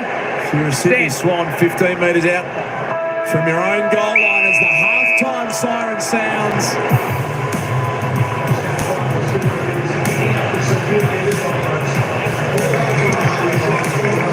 Welcome to halftime on Fox Footy, brought to you by Matronics. A super impressive opening half by the GWS Giants. They have been so tough and playing hard finals football. Jason Dunstall, David King and Joey Montagna. A lot of questions for the Swans to answer. We know they can kick goals in bursts. They're going to need to do that in the second half if they're going to book this home prelim final. Dominant first half from the Giants. They've ticked every box, but that late goal to Heaney just keeps Sydney in touch. And you just get the feeling if they can tweak a couple of things, get a couple of players to get their hands on the ball a little bit more in the second half, the Swans can still get back into this. Just admire how tough the Giants have been. They've been brutal at the contest. It's their trademark. It's what they fall back on. It's what they rely on. Pressure and contest. They've been awesome today. Awesome. And they've made the Sydney Swans midfield, who are all Australian, who we've talked about for 20 of the 25 weeks this season, look second rate. The Sydney Swans, they're like a boxer up against the ropes. They've just got their gloves up and they are just copping a flurry of punches. The question is now whether they can start swinging and get themselves off the ropes and get back in the contest, because the way this game's being played at the moment is all on the Giants' terms. And it looks for me, and probably off the back of that Heaney goal, it might take individual brilliance again from Sydney to bail them out, which we saw earlier in the year. It might take something special from Heaney or Warner or Goulden to get them back in this contest. Is that an advantage for the Giants that their home and away style of football is a final start? It's that high pressure, high intensity football. So when they get here, that's their natural game. Well, that's right. They've practiced this. They've played this way all year. This was what the Sydney Swans are doing. It dropped away the back end of the year, and it just feels like they haven't quite found the mojo that they had at the start of the season, and they're just hanging on. But we know how good a side they are. We've seen them for a lot of the year fight their way back in second halves. So they have done it before, no doubt internally. They'll have a lot of belief, but they've got some soul searching because they need to find their best footy. Let's have a look at some halftime highlights with thanks to Pepsi. Tastes better with Pepsi. Jace, how are you seeing the matchup between McCartan and Jesse Hogan? Jesse kicked the opening 2 goals of the game. It's taken some really nice grabs. Yeah, it's been fascinating. We saw McCartan win that first contest, but after that, it's been all Jesse Hogan. He's been getting on the end of it. Again, they've been able to dictate things a little bit between Melican and McCartan. They haven't always been hard matchups, and McCartan's handed over a couple of times. I don't get that. If I'm John Longmire, I'm telling McCartan, you stick wherever Hogan goes, you go, because he's too dangerous a player to let him have a little bit of space, and he's moved in beautifully, kicked a couple of goals and looked really dangerous. He certainly has. And then you've had Keith dropping up there for a couple of goals, which I don't think anyone was really expecting. Let's go and see what Dermot Brereton is making of this game from ground level. Derm, how are you seeing the forward line of the Giants? Well, the basic stat that's sticking out to me is marks inside forward 57 to the Giants, 1 to the Sydney Swans, which was Isaac Heaney late in that second quarter. They need to find somebody up forward who can mark it, whereas the Giants have got Cadman. He's doing pretty well. He's clunking a few. Jesse's been very good, and Big Keefe's playing his role as well. Jason was right. It's a battle of wills for Keefe and his opponent trying to get Jesse Hogan over onto Melican. But it doesn't matter. If Jesse goes one-on-one with any of these Swans defenders, he's tending to win the argument. Cadman leads his player up there again in Melican and gets the full reward for it. Big kick as well under pressure. So, I mean, those key forwards, that's a great mark by Cadman as well. Those key forwards have kicked 4 of their goals. Now, that's a pretty good return against a really solid defence, but like the Sydney Swans. Good stuff. Thank you very much to Dermot Brereton. Kingy, you've stepped inside the Zero Lab to have a look at the Swans' defence. They have been under enormous pressure. Yeah, and they haven't handled it today. It's been quite disappointing what they've done. I think John Longmire would be disappointed with their application to task. I mean, they're rolling off really aggressively and leaving a Giant out the back more often than not. And when it works big and it looks terrific. Blakey takes the right option on this occasion and they get through and they get a high-quality shot at goal. But for the most part of the first half, They've come off at the wrong time. They've over-supported the high ball coming in, and it's exposed them out the back. We saw Keith get boot the ball in the goal square and kick a goal. It's made them look rattled. I haven't seen Blakey play a game like this for a long, long time. They're confused on who's actually got Toby Green. Look at this. He's rolling up really aggressive. He's out the back and gone, and what it does to it allows Green to take some really dangerous space. He's not going to roll back to where the numbers are. He's going to go to space. He's going to force Rampy to track all the way back, and when you can't get there, you bleed. This is as bad as I've seen Sydney behind the ball, but they picked them apart. Same thing again here. Look at this. They get a free kick. They're lucky to get a free kick here against Toby Green, but this has happened for the whole first half, Jason. I don't understand it. No, it's been an interesting tactical battle. I really like what the Giants are doing, but the problem Sydney have got too is in their forward line. They're getting nothing out of Logan McDonald and Joel Amati, so if they can't get them to actually take a mark, they're going to have to restructure things in the forward 50. Joey, we'd expect Sydney to change lanes to move it around out of defence. They're not doing that. They haven't been able to. No, although the Giants' application to try and close that gap and defend them one-on-one and not allow Sydney's uncontested ball has been significant. When they can change lanes, come back through the corridor, find the uncontested market, Adam Kingsley told us, then get that overlap run, they are hard to stop. You can see there, they've been forced to kick long down the line twice as much as they usually do. That's not how they want to play. They don't have the tools that can take contested marks. They want uncontested footy and spread the field, but the Giants' team defence has been working exceptionally well. They've been under siege down there. Well, they've had 17 defensive half turnovers. It was the third most in a half of football for the Swans for the year. At that time, they've been comical errors, haven't they? That's characteristic. They're forced them, because of all the pressure up the field and the Sydney midfield is not really getting it done in this second quarter in particular. Just the Swans were fumbling. You spoke about it, King. They were dropping marks, they were coughing up handballs. They're feeling the pressure as well. So the midfield have got to start, not just to get ball in the forward half, but take a bit of pressure off this defence that are under siege. You can see Sydney feeling a little bit hard done by with a couple of decisions that have cost goals, and the crowd's been feeling it as well. But that's not the reason. They're getting outworked. They're getting out-bustled by the crosstown rivals, and they've got to fix things in the second half. A massive second half coming up here from the SCG. It is a huge day of footy on Fox, because after this we are heading to the Gabba for the do-or-die clash between Patrick Cripps' Blues and the Brisbane Lions. Gary Lyon and the team to lead our Fox footy coverage.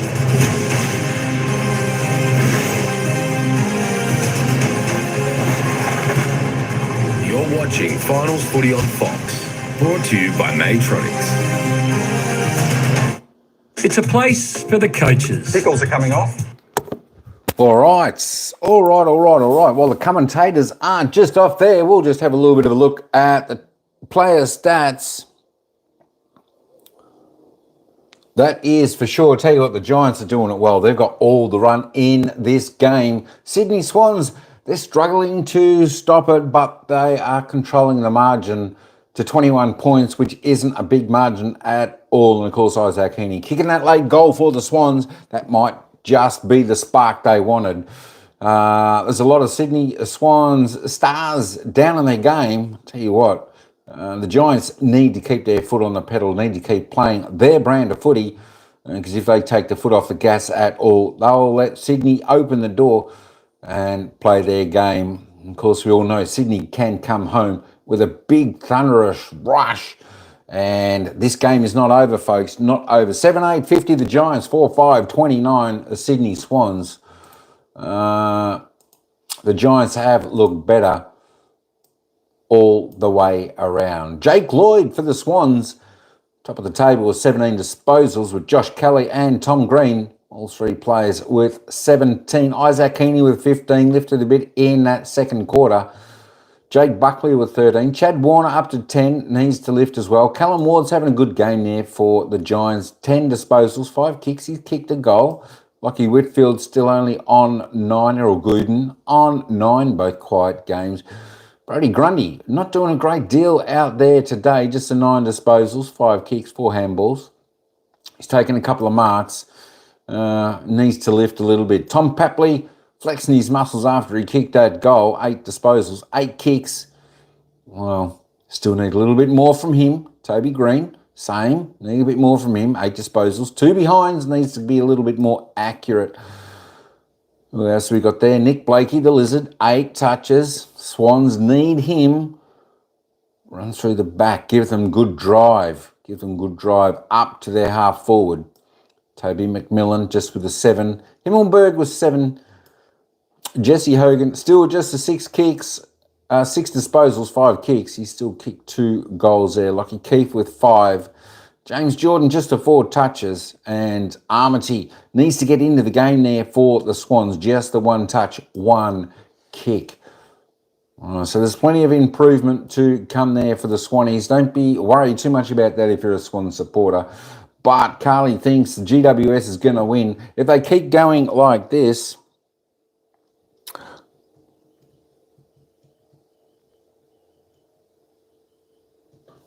then the Giants should get the job done. But, you know, they just can't rest. They can't rest. They can't take the foot off the accelerator. Yeah, the Swans, they're just too dangerous. They're too dangerous if they get a sniff and get their game going. Jesse Hogan, Aaron Cadman, the only 2 multiple goal scorers on the ground so far, with 2 both for the Giants. Callum Ward, Toby McMillan, Lachlan Keefe are the other single goal scorers there for the Giants. And, of course, all singles to Sydney. James Rowbottom, Tom Papley, Isaac Heaney, Will Hayward. They are your single goal scorers there. All right, we're not too far away. Only 9 minutes out before the bounce of the ball to the 3rd quarter. Get this second half underway. Is it going to play out the same? And the Giants are going to have all the run. Tell you what, the one good thing for the Sydney people, they haven't had much of a chance. They haven't had much of a run. They haven't had the momentum. 21 points down. It's not a big margin. Let's head back to the commentators and they give us some more of their thoughts before the bounce of the ball. Oh no, they're going over to the breaking news. So we'll just hang around a little bit. Let's just have a quick glance at some team stats then while we wait there for a couple of minutes. Did you see the fight that Toby Green caused? Yeah, between him and Papley. Yeah, they're two bulls that like to go at it and cause a little bit, good spectacle. Good spectacle. There we go. The Swans 33 disposals in front. Well, I should say the Giants 33 disposals in front. Just the 5 kicks, but the handballs are up. And of course, a little bit happening there at that quarter time as you were talking about that little, a little bit of a push and shove. Papley getting well in amongst it, but no fists were really flying, just a lot of pushing and shoving. Could be a couple of fines. That's about all coming out of that. Inside 50s, 23 to the Swans for their 9 scoring shots. 29 inside 50s for 15 scoring shots for the Giants. So the Giants are doing it a little bit better. Free kicks, 13 to 12. 1 extra to Sydney. Of course, efficiency inside 50, 39. 58%. Giants doing it well there. Disposal efficiency, actually not too bad for both teams there. The stoppages, all pretty even there, 15 to 14, 1 to the Swans. Giants by 3 in the clearance department, 1 in the centre clearance and 2 in the stoppage clearance there. Possessions contested, so the Giants a little bit harder at the ball, 73 to 55. Uncontested, controlled the ball a little bit more around the grounds, 118 to 90, 28 in front there. The turnovers pretty much similar, 33, 34. Of course, the Giants been in possession of the ball a little bit more in this match, 46% to the Swans, 35. Giants getting their marks also. The marks inside 50, it wasn't until very late when Isaac Heaney took that mark. Did the Sydney Swans actually have a mark inside 50, which just shows the great defence of the Giants there. 7-1 inside 50 marks going towards the Giants. And, of course, contested marks 9-2. Giants doing it well. As I said, the Giants have been pretty well on top throughout this game, throughout this match. They got this game on their terms. They're playing at their style of footy, their brand, the way they want. They're linking up well, and everything is going to plan for the Giants at this present time. So one thing Sydney need to do, just rectify that, stop the run of the Giants, get a little bit of momentum back for themselves, put on probably a couple early goals in this quarter, and then we've got game on again. As I said, 21 points, folks. It's not much in this day and age. 21 points can be rectified within 5 minutes of football. tackles, both tackling reasonable, as you'd expect in a qualifying final. And the pressure is on. 28-29. Tackles inside 50. Giants doing it well. 8, Sydney 5. So both doing well there. The 1%ers, both doing the 1%ers. And of course, the interchange made both 36 interchanges made out of 75 for the game. So they got plenty in hand. 39 interchanges left each for the second half. Let me just roll this back up. We're only about 4 minutes out from the bounce of the ball. And of course, we'll take you back down there. Who will lose a player next week? I don't think any. I actually didn't hear what they were talking about, if they were talking about, but I'm not sure. I didn't see anything too underwater in all that type of melee, small type of melee there. So I wouldn't think anything could be too much happening. We might hear it when the commentators come back on. If you're saying that you think someone might get rubbed out for something caused in that incident, but from what I saw, nothing. And I've had the sound on mute while I've been talking to you good folks in the chat and out there in the live world out there. But yeah, hopefully the commentators will be back in a moment and they will take us into the third quarter, which is coming up in just over 3 minutes' time. But thanks. Don't forget, put your vote in. We've got 26 votes in. Who's going to win this game so far? 26 votes, and of course, 54% say Sydney Swans, 46% saying the Giants, GWS Giants, will win this match. So don't forget, make sure you put your vote in there. We'll see at the end of the game. Be very interesting. So yeah, welcome in to Brett, Jane, G, Carly, Hannah. Welcome in. Stay hunky. Good to see everybody in there. And of course, Ryan. All right, we're not too far away. All right, folks.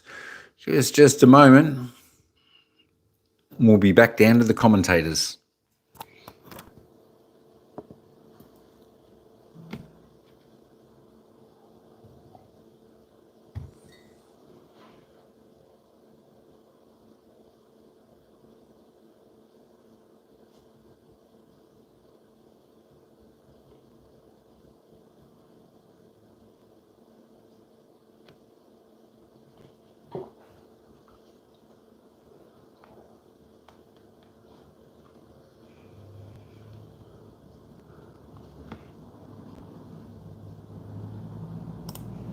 Super, we all know there's only one symbol to look for. So with thanks to Industry Super Funds, team, what are we wanting from the Sydney Swans to get them back into this contest? Well, it's not working anywhere. I mean, it starts at the coalface. They've got to win some ball, middle of the ground. The Giants are a poor stoppage team, and they're winning clearances. That says something to start with. And then they've got to find some connection going forward, Kingy, because it's not working there. No, I think it's time to roll the dice and move Isaac Heaney into the forward line. The tools haven't worked. Amati hasn't touched the ball. He's posing no threat. McLean, the same. And McDonald's got a couple of kicks up the ground, but nothing meaningful in the forward half. This is what they need. They need someone to light it up. They need a constant and ever-present target who knows the game. Now, their superstars have done it all year. They might have to do it again. I want to see some run from half back. They need to almost generate it, force it to Sydney Swans. So I would be surprised if they play that extra defender again to start this quarter. Play a bit more of an uncontested game and get Florent and Blakey and Lloyd and these guys to try and run and carry, see if they can generate some offence. Kingy, you're loving the game of Peatling. Yeah, he's done the job on Errol Goulden, kept him quiet. He spent a bit of time on Warner, a little bit of time on Heaney, but he's just diligent to task. There's no fanfare, there's no flair about his game. He's just a lovely magnet for the coach to say, go and do this job for me. And I guess that's spread through the team, Jace. I mean, they've all played with that sort of manner today. Plus 16 contested possessions, their best half for the season. Yeah, I mean, Peatling's led the way, as you say. He's got better as the season's gone on, as have a number of the Giants, but they're coming in at the right time. There's a dedication to be aggressive at the ball and at the man with the ball. And if they can do it for another half, they'll win this game of footy. But easier said than done. Kingy, you said before the game that the Swans have got Brodie Grundy for September. At the moment, Briggs, and he's got the banged up shoulders. He's giving them first use of the football in the middle. Yeah, and he's just playing the big man role. And Brodie's a different sort of ruckman. That I understand what he is and what he isn't. But in this half, they need him to be a contested possession winner. They need him to get them going out of the middle. Because as Joey said, it's been calamitous down back with their ball use, the Swans. And now they're having to give up probably an extra man in terms of having a +1 down there because they can't get it done in the middle. Step up, big man. So they've already started Errol Gould at half forward, so they're trying to break that tag a little bit. He might come up and be an extra around the footy, see if they can open up the forward line, get some extra numbers. They're going to have to try something here, Sydney. Giants have had this game on their terms, but we have seen Sydney do it before. They can't kick goals in a hurry. They might have to in this term. They certainly can. Let's see if the Sydney Swans superstars can lift in this second half. A home prelim is on the line. Let's return to the middle at the SCG. Second half. GWS leaded by 21 points. Peatling couldn't control it. Warner could, and then Peatling controlled him. Yeah, mate. Thanks, Chad. Yeah, Brady. Here, come down. Grundy and Briggs continue their battle. Kelly been outstanding. 18th touch for him now leads the game. Mills fashions a kick back towards the wing for Haney! What a hanger! Wow. What a start. Got the ultimate ride. Doing everything to lift his team. Inside 50. Lloyd. Goulden, and we just wanted him to go out of bounds so we could see the replay, Richo. Absolutely. This is an absolute old-fashioned hanger. Look at that. He can do everything, this guy. What a hang from Isaac Heaney. Incredible elevation. And hang are the right word. He just hung up there. Defied gravity. What a grab. And now he's looking to put the team on his own back. Happily was he taken high by Iden. Umpire says, ball it up. What a brilliant mark. Buckley actually did quite well with him and just grabbed his hand and almost stopped him from falling directly on his head. Incredible mark. So this is why you've got to have mark and goal of the year that stretches through the finals. Couldn't agree more, Richo. Just the nonsense. The season's not over till grand final day. Jeremy Cameron the other night for that goal, and now that. Exactly. Thanks, Isaac. Leave it in. Isaac Heaney trying to put his team on his back. Extraordinary bit of athleticism we just saw. Here he is again, worked off it by Kelly, and then he got a little smother on the handball. Rowbottom taken off it. Free kick, Sydney.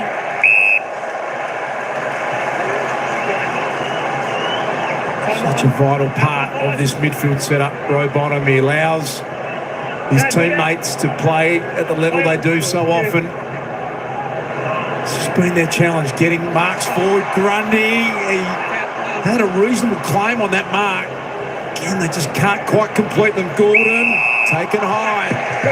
So they're winning some crucial free kicks early here, Sydney. We know how good a kick Goulden is inside forward. 50, touch high was for Hayward. Spills to Florin, back to Hayward. Toby Green, great tackle pressure, and now Canelio tracking it. Going to ground, Mills, coming the other way, Rampy, outside 50. Dave Rampy, brilliant.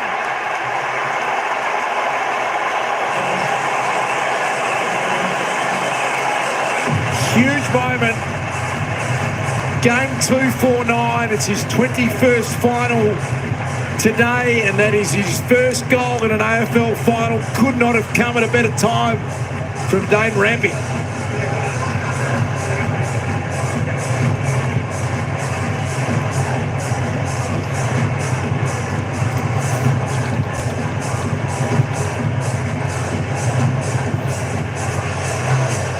So Heaney, the man just before half-time with the one-hander, and that there, as good as it gets. He's trying to lift his team.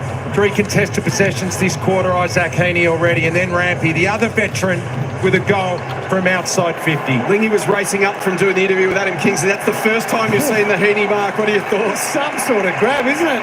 Last time I saw him do something like that, he was doing the jumps into the dam back in Newcastle when he was a kid. So the Swans now rallying. GWS have got some important minutes here. Warner comes away out of the middle. A couple of bounces.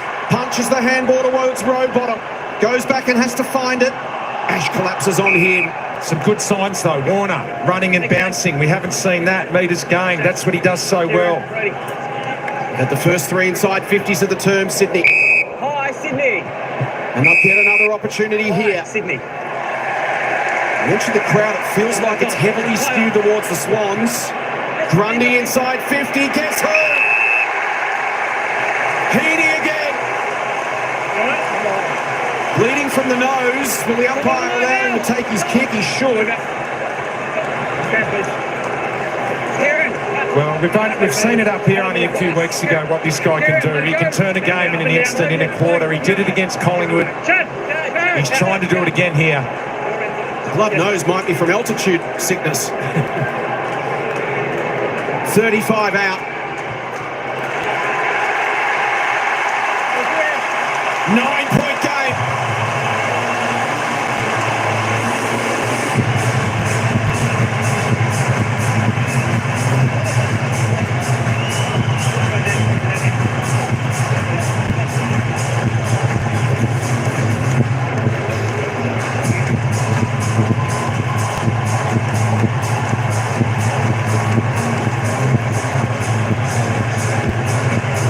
What a challenge now for GWS as this SCG starts to rock.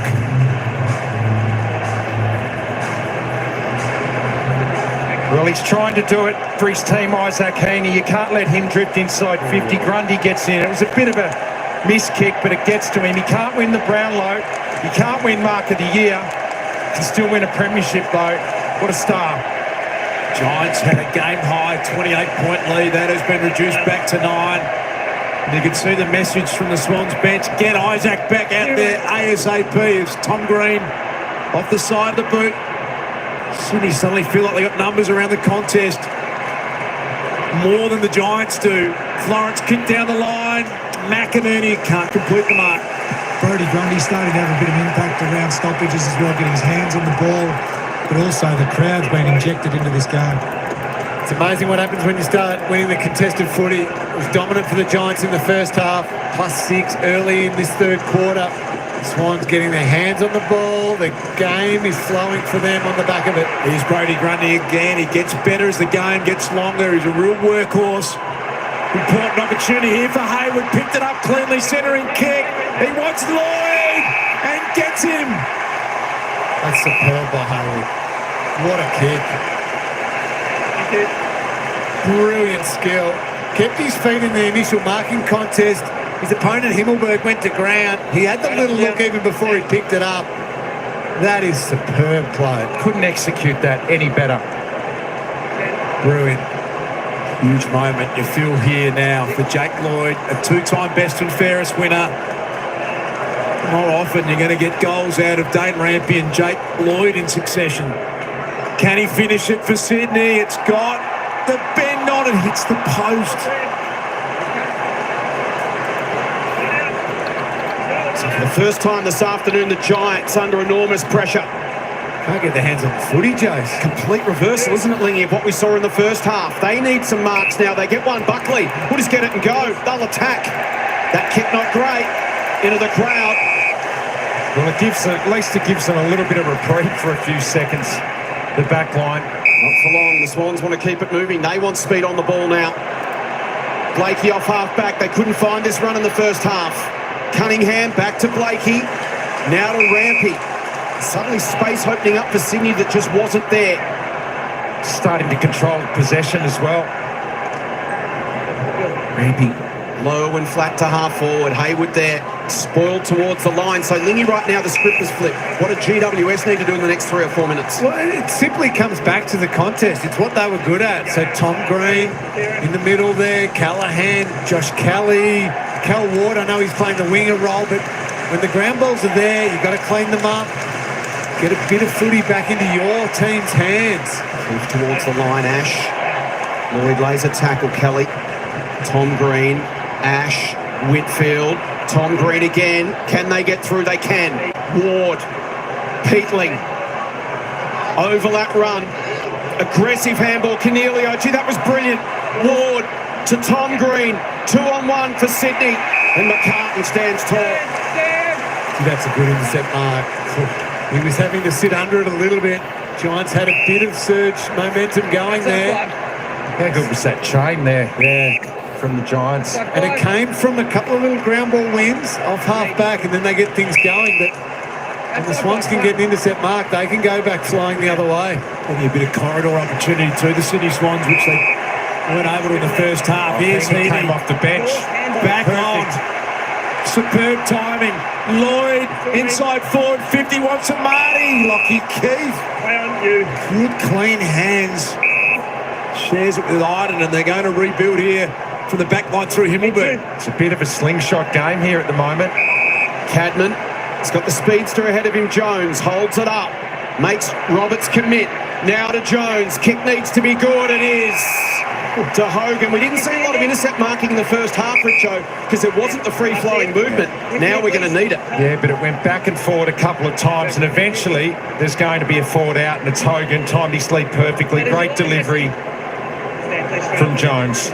So Jesse Hogan, who started the game with a couple of goals in the opening term. This for a steady up for GWS after the Swans have rallied late in the second. Hit the ground running in the third. Hogan for number 3. 40 out. Low. And straight.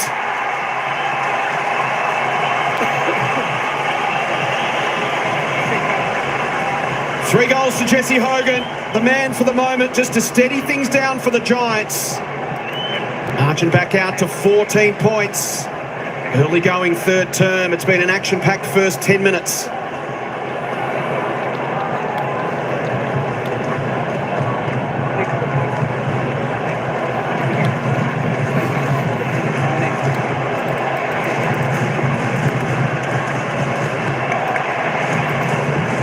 Bit of up and back footy, but the Giants make the most of it. Look at Toby Green, just working hard to get inside forward 50, just pulling Callum Mills out enough that Mills can't cover that corridor kick. And as you've highlighted so many times, Richo, Jesse Hogan's leading pattern is up the corridor as often as it can be. He's just in constant movement. If you ever go to a game, just keep your eyes on Hogan. He's never standing still.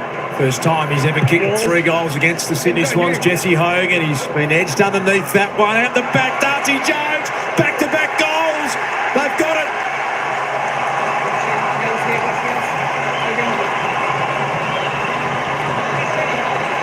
Brilliant reply from the Giants, and they go after Callum Mills, the Swans captain. There's some history there, Richo. Absolutely there is.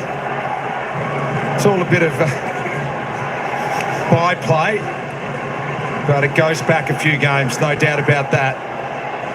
And they've responded. And that young man involved twice. Goals from centre bounce. You got one-on-ones, forward of the footy. Just get it in there. You know you're going to get a contest. And Mills, if you're going to come across like that, you've got to have impact, and he didn't. And Jones stayed down and nailed it. Coming off an ACL last year, his second season, so effectively his first in AFL ranks. 13 games, 12 goals now for the impressive youngster Darcy Jones, and what a response it's been from GWS. Now Green inside 50, off Hogan. Can he gather on the deck? Tries to brush the McInerney tackle, flips the handball. Cummings dragged down off his kick. High one. Spoiled clear. McInerney needs to try and break free. He does. The big stiff arm on Peatling was brilliant. Kick from Florent good as well. Now it's Haywood. Holds up a little. He's got Jordan at centre half forward instead. He'll spread it, and they'll build it a little slower through Lloyd. Interesting decision to hold it from Haywood. He had options. Jordan was on for a while. Lloyd goes towards Amati, struggling to get into the game. Joel Amati just the one touch so far. 4 for McLean. So their big name forwards, or their big forwards, haven't been able to get into it as Pat Cummins watches on.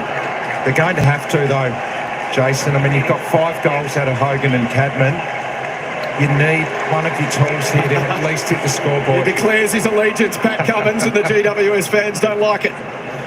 The Australian captain with a big smile on his face as Lockie Whitfield hammers it out of defence. Awkward one from Roberts. Blakey, cut back in ball. Canelio did well to slightly hold him up. He's got the IPL coming up. Pat Cummins, didn't he just break a record there with the signing? I think it was him or Mitch Stark. Got the ball. Superstar of world sport.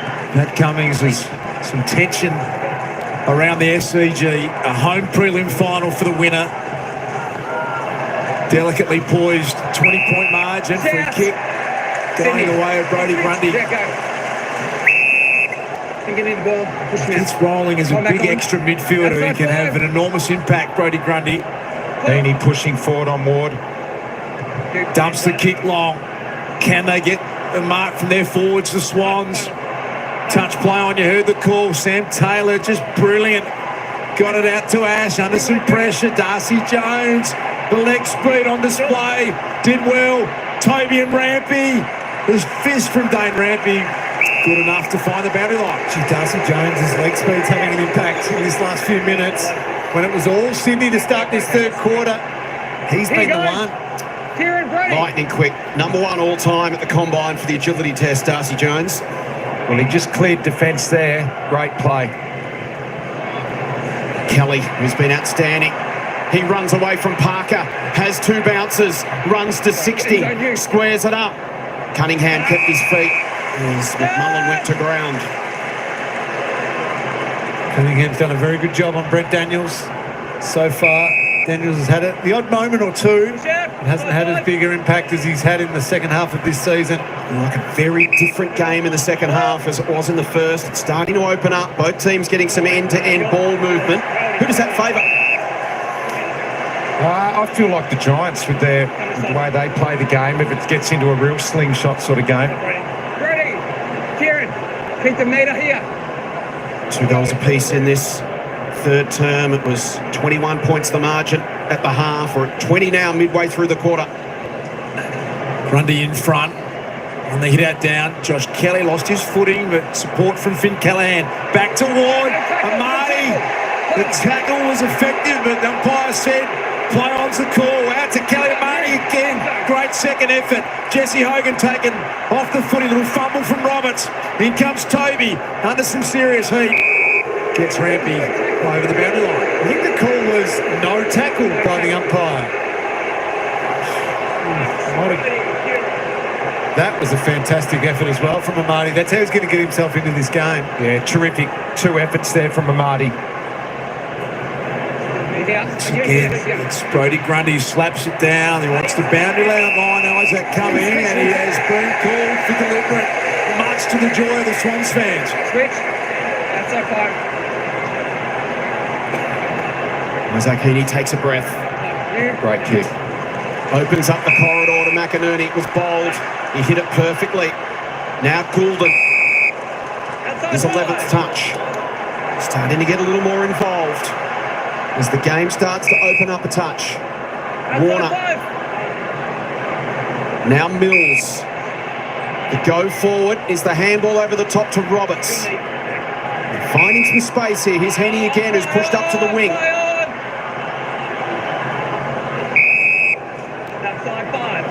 Roberts once again as the Swans look to shift this GWS defensive zone around. Now Rampy. But they look a lot more in control with ball in hand than they did in the first half. That hung a long time. Well done, Cumming. Now he forces a contest against Roberts. Socket towards the line. Isaac gets there first. Needs some support. That kick, not sure if it was intended for Jones, but it found him. Iden. Florent. Uses Heaney. Swans should get out of this. Grundy. Jordan's kick is high and wide towards the wing. One-on-one contest, and in the end, both teams can catch their breath. Well, there's a patch of players out there who need that, Jace, because they are exhausted. It has been flying up and back in this third quarter, and a few skill errors starting to build, so it means players back. Effort. Starting to get tired, the fatigue's kicked in. Kieran Briggs this time with the strength on Grundy. Rampy's fist taken by Jones. The agility and the skill. Darcy Jones. Wow, he's electrifying. You can't lay a finger on him. Little sidestep there. He's having a great quarter. And for all their work, it's the same margin as half-time still. Exactly, Richard. Darcy Jones in his first final. Just his 13th game of AFL football. What a future he has. As we mentioned, coming off an ACL last year, so his first year playing at the highest level. Cunningham's kick. Jones lurking, but not even he can get to that one. McCartan has it. And GWS are just defending the ground really well here. They don't mind if Sydney just crab back and forth sideways. Bolton boundary side. There's Taylor setting up, didn't complete the grab. Cumming has had some important touches. Taylor now just tries to slap it forward. Green the fend. Mills takes him down. Umpire set too high. So it's been a really good effort from GWS to stabilise things after the Swans flew out of the gates in this third term, and Green will go back and catch his breath. Fend in the chest, umpire said. Tackle from Mills went high. So Callum Mills stands at 52.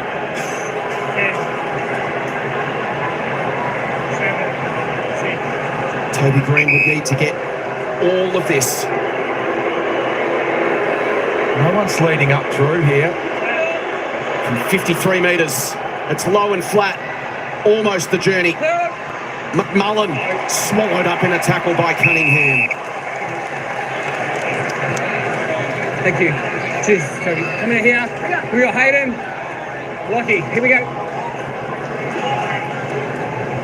Slapped down by Lockie Keith through the legs of Tom Green. Not mind this at all, the Giants. Okay, Hayden, click the meter. Stoppages inside their forward 50 and really forced the Swans to defend for their life here. Toby Green came flashing through, but it was Grundy who won it down.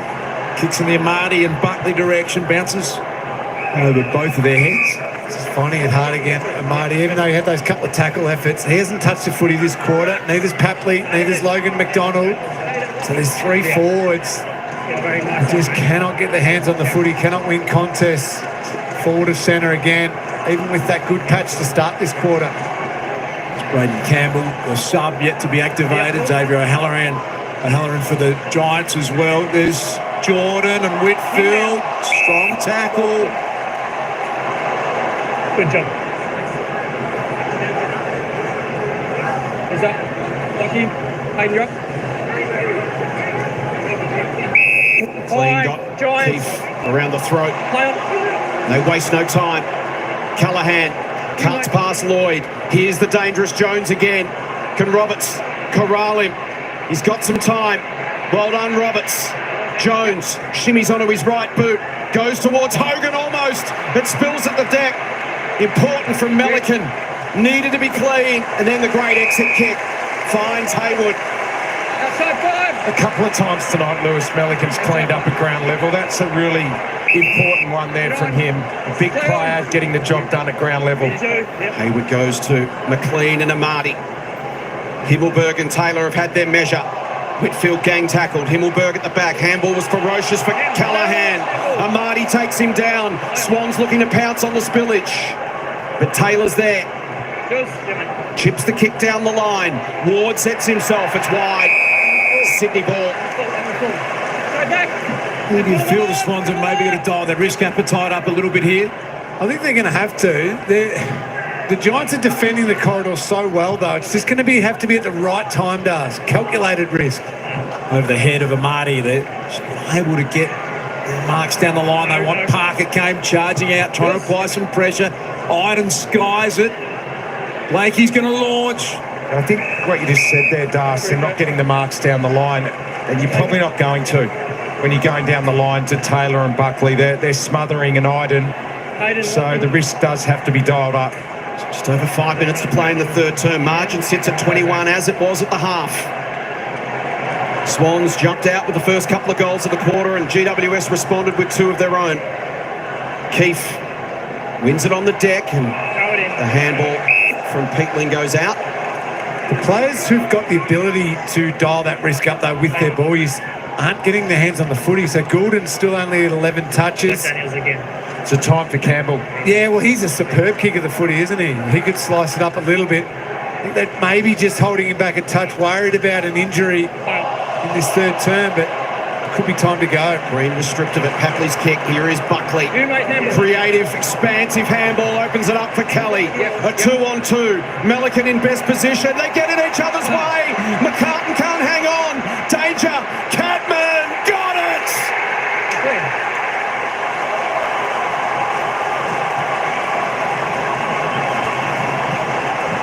Disaster for the Sydney defence. Aaron Cadman pounces. He kicks his third and the margin's back to 27. Oh, it's just one of those moments. Sydney defenders, Tom McCartan and Lewis Melican. Just not the awareness, understanding. McCartan thinking he's doing the right thing, coming across and helping, but just not seeing that his teammate had it covered.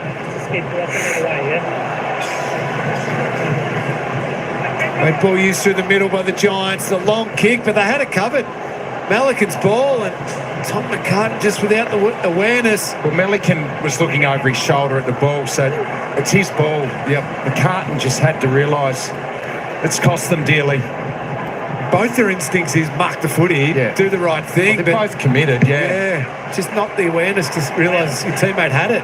Wonderful response this from the Giants. Kicked the last 3 goals of the game. Robotham got it from Warner back to Cunningham. A helicopter kick down the line. Intelligent fist from McInerney, but Errol Goulden, 11 disposals. Just here, guys. Kieran, And Warner, 13 there. All Australian Jets. Just not able to break free. Here's Warner, back to McInerney. McMullen confronted him. Nick Blakey did well to get it back to Heaney. Nicely taken by McLean. Here is Errol spinning it around, but under pressure, coughed it up. They fight hard, James Jordan, to get it back. It's an hour forward. A gang tackle again from the Giants. And you think of the last 3 times these teams have played, Goulden's just been so dominant. He doesn't have to be successful. With the amount of footy that he's won, his goal kicking, his score, assists. So to hold him in check is huge. 32, 29 and 41. The last 3 for Errol versus GWS. Here's Kelly again, another important touch. Braden Campbell's warming up on the sideline here as well, just on the boundary. He's just going to potentially be injected into the game shortly for Sydney. He's got some zip and elite kicking skills on that left foot. I wonder if it'll be for one of the tools. Just go a little smaller, throw a different look at those Giants defenders. Blakey, the head-up kick, looking for Heaney, who kept his feet. Incredible balance. Handball back to McInerney. Now inside 50. McLean, again with a couple to beat in the air. Jordan will wrap it up. They've only taken 3 marks inside 52 of those to Heaney and 1 for Jake Lloyd when he drifted down the fat side. Reads the tap. Papley bouncing off players, trying to get free. McLean wrapped up by Himmelberg. Perryman couldn't muscle his way through. It's flipped out. Whitfield's handball picked off. A fumble from Heaney. Steps through the first. Runs into the second. And gone.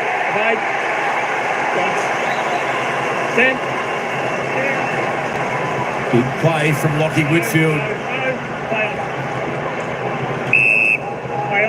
Under 3 minutes remaining in this third term. Perryman has turned it over. Logan McDonald glides to 50. Can he send it back over Perryman's head for a goal? Massive!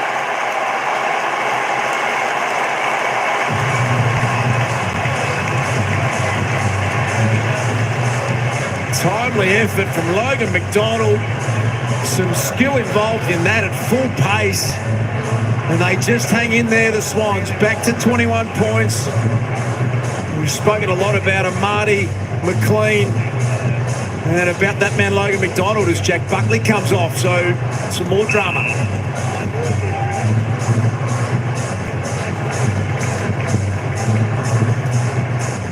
So the slip here from Buckley, you could just see him slip there as he tried to change directions. That brought McDonald into it, and that is a massive finish from a big man, his height at full speed. Big goal as Jack Buckley comes off with a blood rule. And the sub's been made for Sydney. Braden Campbell comes into the contest. He's on the wing on Finn Callahan, and McInerney has been subbed out after 6 disposals. Marching back to 21 points. Grundy, decisive tap for Goulden to run onto. Peatling by his side. Ricochets off Jordan. Rowbottom gets the inside 50. McLean tries to work. Taylor underneath it. Bumps him to ground. Slapped away Iden. Quick hands Ward. Himmelberg dribbles the kick. And Green happy to take it to the line. GWS #1 in the competition, Richo, for denying goals once the opposition gets it inside 50. They've done it so well today. Just outstanding they are in D50. Led by Sam Taylor. They're going to get Buckley right for the last quarter. Yeah, he's such an important piece, isn't he, for their entire balance. Inside 2.5 minutes. Grundy another tap. Swans starting to look dangerous around the stoppage, but Jordan can't wriggle free of Canelio. So, Bolts, you mentioned at the start of the quarter maybe a mistake to bring McInerney back after 6 weeks. He just looked a bit underdone. Perhaps it was just another game in a VFL just to get him going, but yeah, missed 6 weeks of football, so just looked a little bit flat-footed. Really important couple of minutes coming up. Swans desperate for another goal. Cal Ward hands it back to Lockie Whitfield. Mark should be taken by Blakey. He backs his leg speed in and loves to get running. He's going to pull the kick late, looking for Heaney. It's going to ricochet back to Isaac. Went to the voice of Papley. Lockie Ash charged at him. And a fair tackle. Yeah, good tackle too. Had to stay low, as you're allowed to do. It's fine to brace yourself. Ash had to stay low. Then they manufacture one here, the Sydney Swans. Heaney's been superb. Toe pokes a kick back to Roberts. Got to get a contested mark. McLean, Taylor, off his chest and out of bounds. Buckley's still off, getting attention from the doctors and trainers at the moment. Just under a minute and a half to play. There is Jack Buckley. They're trying to get him back as soon as possible. Changes the whole defensive balance down back for GWS without him. Can Sydney manufacture something late and win the quarter? Grundy getting his hands on some taps, but well done, Green. Clears the zone. Blakey looks around. Does he go? He doesn't really. And Hogan, that critical exit mark. Gee, that's huge. He's done that so much this year. When a mark down the line's been needed, he's taken a contested mark a lot this season, Jesse Hogan. That is big. It relieves all the pressure. Now they can tempo this to three-quarter time. Whitfield to Callahan. You're right, Richard. They can explore here. If they can slowly make their way down the ground and get themselves a shot at goal, great. But also quite happy to probably get to three-quarter time without any score. Callahan to a contest. Blakey sets himself. Couldn't quite bring it down. Front centre from Tom Green. Dangerous kick inside 50. Toby Green versus Rampy. Daniels almost on his bike. Couldn't take it cleanly. Instead, he turns tackler on Lloyd. And we have 30 seconds to play. And look at that for a number. 23 and zip under Adam Kingsley when they're in front at three-quarter time. Kieran, here it is. Here it is. He's firing some final instructions before three-quarter time. Adam Kingsley, Luke Parker tumbles it out of there. Good hands from Jordan. Maybe a late goal opportunity here for Sydney. Gets it out in the Hayward direction. Great courage. Ash came the other way. This is the activated sub. Campbell, that'll work to McLean. He'll know there's not much time. The Swans fans urging him to go. He's got 10 seconds. Pulls the trigger. They haven't got marks inside 50 all afternoon. Nearly Logan McDonald. Papley snaps and can't get it through. Three-quarter time siren sounds. It was 21 at half-time. It's 21 points in favour of the Giants at three-quarter time. Unbelievable final unfolding here at the SCG. Final break. It's the Swans and the Giants. The Giants by 21 points at three-quarter time. Three-quarter time. MB Epic. How you going? Thank you. First time watching, listening to football. Good stuff. Hope you're enjoying the game. It's a fantastic game to watch. It's a fast-paced game. The boys just keep running. It's a hard game. But yeah, it's exciting. It's a great game. AFL football here. Fantastic. Probably going to win a decent amount. Let's hope you get up for the Giants with your bet. Of course, we've got another person in here. He's on a multi-bet. He wants the Giants to get up as well. Tell you what, though. Just what we said at half-time, the Swans have got to come out and kick the first couple of goals to make this game on. Of course, they did that, but then the Giants had none of that, and they just went bang, bang, bang. Did the Giants. They got the next three, and of course, the Swans got one back. The Swans in that quarter kicking 2 goals, 1. And of course, the Giants, 3 goals, 1. So the Giants winning that quarter, 21 points. Or actually, it's pretty much the same, isn't it? Oh no, 3 goals. Sorry, 3 goals, 1. 3 goals, 1. 3 goals, 1 each in that third term. There we go, both did well. But the Swans did look dangerous when they got on the move a little bit early in that third quarter. As I said, didn't last too long. The Giants re-established their dominance. And of course, under this coach of the Giants, when the Giants have been leading, the last 23 times they've gone on to win. The last 23 times the Giants have led in going into the last quarter, they have won. So that will give you a little bit of confidence there, MB, that the Giants can win. Of course, 21 points, as I said, it's not a big margin. It can be wiped away reasonably quick. But the form that the Giants are in, they do not look like they're stopping. They still look like they're full of running. And of course, the Swans giving it their all. Just a quick look at the players' stats, just in case you want to have a look and see who they're. Isaac Heaney actually had not a bad quarter. Took an absolute screamer. Plenty of hang time on that mark. He's up to 27. He had a big third term there, Isaac Heaney. Needs the rest of his players to come in like Chad Warner. Parker, they need to get into the game. And Brody Grundy, they need a few marks inside 50 and a few shots. I'll push for third quarter money line. Not bad, but I have money on Giants to win the final. Good stuff. Good luck with that. Good luck with that. And tell you what, you know what? It just could be GWS Giants Hawthorn Grand Final. That wouldn't surprise me at all. If it could pan out like that. I haven't looked at the crossover yet, but it'll be interesting. Anyway, these are your players' stats. As I said, Grundy was 16, coming with 15 there. Chad Warner only 14. He's really got a lift. He hasn't done a great deal in this game. 14 touches, 9 kicks, 5 handballs in his lifts. It's just like some of the others. Errol Goulden only with the 12.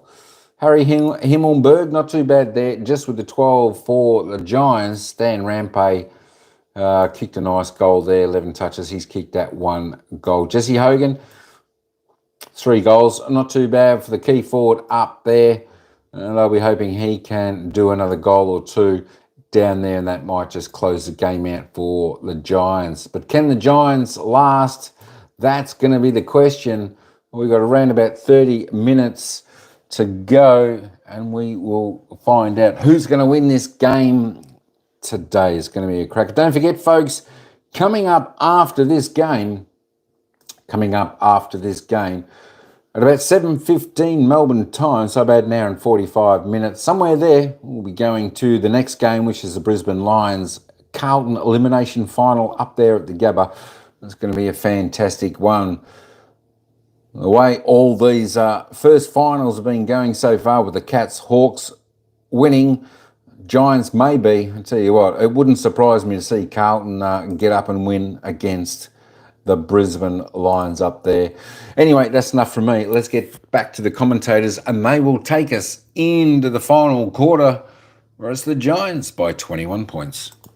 Back 6, because they've made horrendous mistakes today. It's been a calamity down back. I haven't seen them as disorganised as this, as aggressive in terms of releasing early, and they just made dumb errors. It's been a show, to put it nicely, Joey. I'll clean that up a fraction, but this here, just over-committing, leaving players out the back, and Keith, he just couldn't believe it. Here I am all alone. Same thing again here.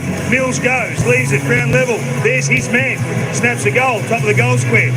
Easy give up goals. And this is just sheer pressure. This is the best one. Yeah, this is the best one. This is the Hall of Fame one, this one. You just can't believe it. Like, John Long might be thinking, what's going on? What's happened to these guys down back today? But the pressure of the game, the pressure of the occasion, and you have to give credit to GWS. They pulled them apart down back. They're still doing the Hogan shuffle. Yeah. It's still happening down there, and they just look lost. The Giants' pressure has been manic. Yeah. Can they do it for one more quarter? They need to sustain it. The Swans will come. And that's what Kingsley's saying to his troops at three-quarter time. Half an hour of pressure. Half an hour of pressure will see us into a preliminary final. Do not slacken off the effort. And these are the two, Jonesy. They've got to get something out of their two superstars. Heaney has been unbelievable. He can't do it all. He's got 27 and 2. Goulden and Warner have to show up in this fourth quarter if they are to cause an upset and find a way to win this game and come from behind. The Giants have not lost when they've led at three-quarter time under Adam Kingsley in the last 2 years. Now's not the time to cough one up, Kingy. And they haven't lost in a final against the Sydney Swans. They have a remarkable record against their crosstown rival. We have 1 quarter left to play in this qualifying final. It's been hot, it's been spicy. Let's head back out to the middle. Gordon centre clearance coming up. Tom Green's had a huge final. All over the head of the defender. Mills opens the corridor here for Jones, and the beautiful pass. Oh, brilliant spalling effort. Blakey was outstanding. It looked like a certain mark coming up, and now Braden Campbell's got it. Gets onto his left foot, steers the kick to Heaney. Huge couple of moments. Takes on Connor Iden. Kick was affected by a bit of pressure. Patley, can he manufacture something? There's Campbell who works super hard to get that down there, and they've got to look at one inside their forward 50 here, Sydney. What a spoil. Bang. Total commitment from Blakey. Well to not give away the free kick as well. Briggs to Greenby's handball straight to Warner. Chad from 45. Can he bend it back? Not quite. Had too much time there, Chad Warner. He's been under pressure all night, only his 15th disposal. Actually had a little bit more time there to actually maybe straighten his body towards goal. But that pressure he's been under all night was in his head. Whitfield pierces the pass to Finn Callaghan. Coming up for disposal, number 21. Young gun for the Giants. Sends it in the Hogan direction. Jesse. Such a great link play for them. Just relieves the pressure again for his defence. He's got that good balance, hasn't he, Richard? Knows when to work up for that one. Other times just happy to stay really deep. It's like his game management. He knows when and when not. Here's a chance. Gordon kept his feet. Whitfield had it interrupted. Chance for the Swans. Patley runs to 50. Looks for Hayward. Iden was all over the spoil. Swans fight on again. Hayward trying to find a way back onto a beautiful pick-up. Ollie Florent flicks it to Patley. The look-away handball. Hayward. Goal coming up, Sydney. Hayward's got it.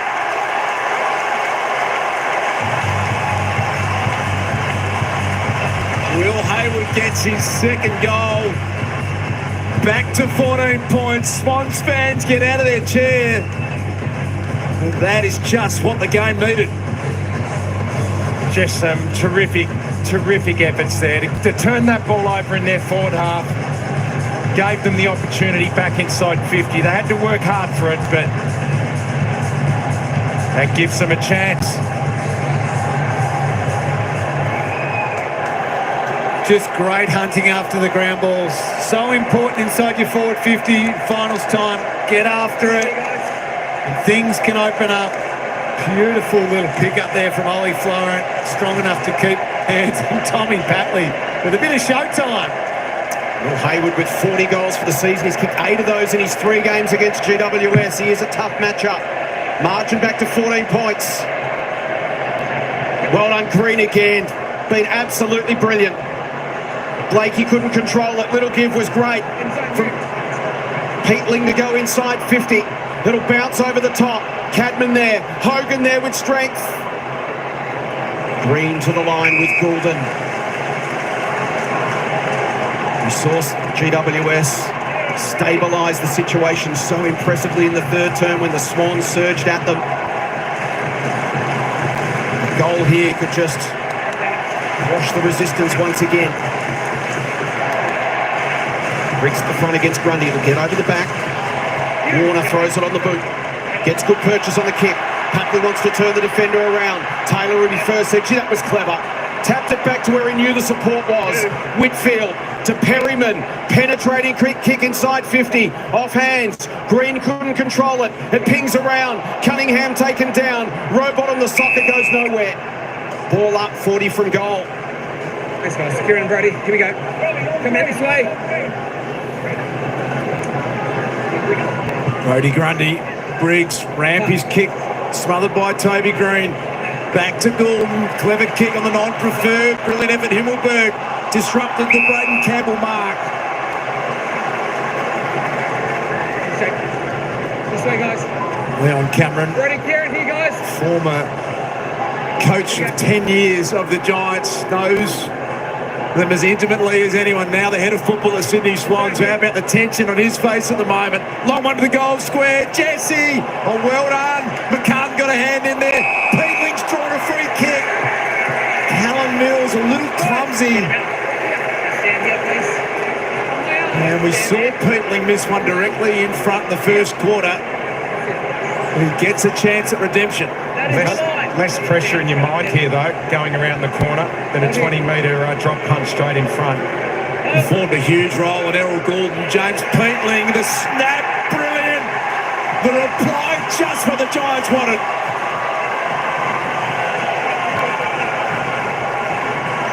James Peatling, originally overlooked in a couple of drafts. He's been the starting sub 7 times this year. He has stepped up in this final, performed superbly. Yeah, he's played a great role. And Errol Goulden, you're right about that. But he wins the footy too. It's not just about shutting it down. Works really hard around the contest. Great reward there with that goal.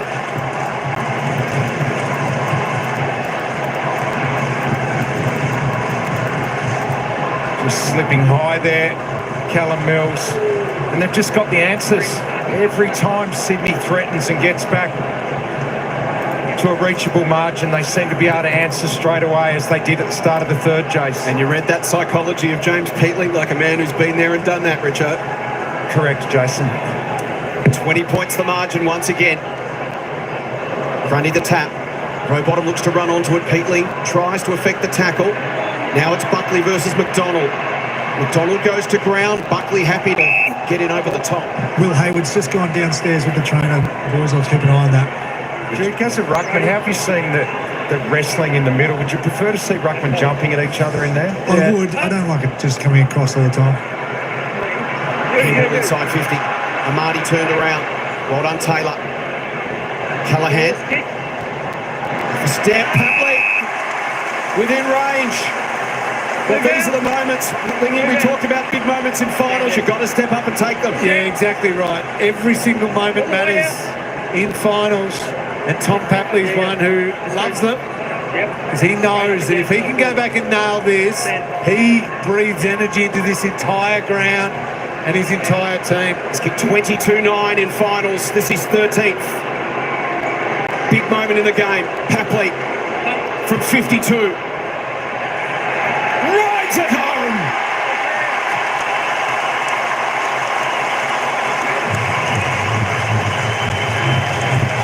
He was off celebrating the instant it left his boot. Could not have hit that sweeter. Margin back to 14 points.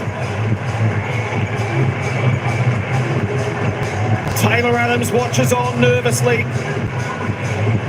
as his team looks to rally.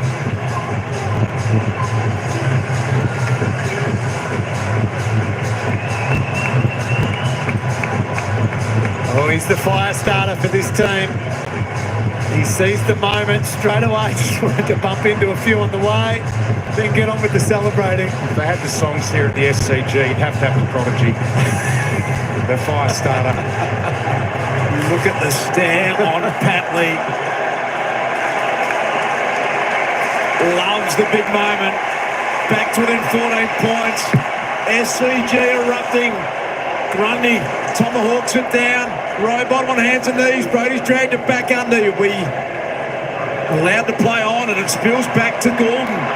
Floats on Amadi. Can they get a mark finally? Taylor brilliant. Amadi fought on. Robot trying to get it through to Jordan. Look at Sam Taylor's desperation. Superb, Lockie Ash. Under some pressure. The kick was brilliant. Darcy Jones provided that outlet a number of times, Jones, with his pace. How good he looked in his first final. Darcy Jones to Ash. In front. Pelican, Cadman saying, I want some more height on that one. Yeah, it's a fair call by Cadman. When the defender's taken that front position, you just want it popped over the back, or at least even sat on his head a little bit so you can run and use him as a bit of a launching pad. Magnificent scene, packed SCG. Passionate final between two great rivals. Warner. Lloyd's away and running. He can go all the way to 50, Jack Lloyd. 2 bounces. He's had 3. Crosses the arc. Goes for goal. And he bounces it through. Single-digit game.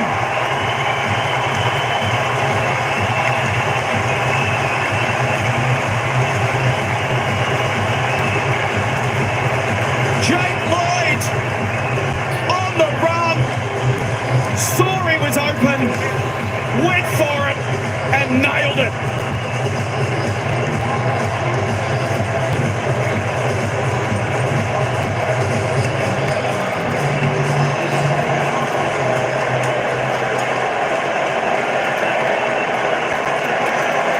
Grundy, don't mind that. Got to try and win the game. Got to get it moving forward. Smashed it forward. It worked out. And Jake Lloyd, what a finish from outside 50. Can you believe they're within 8 points? Talk about seizing the moment. Wow. He just owned that. Dean Cox, he loved it.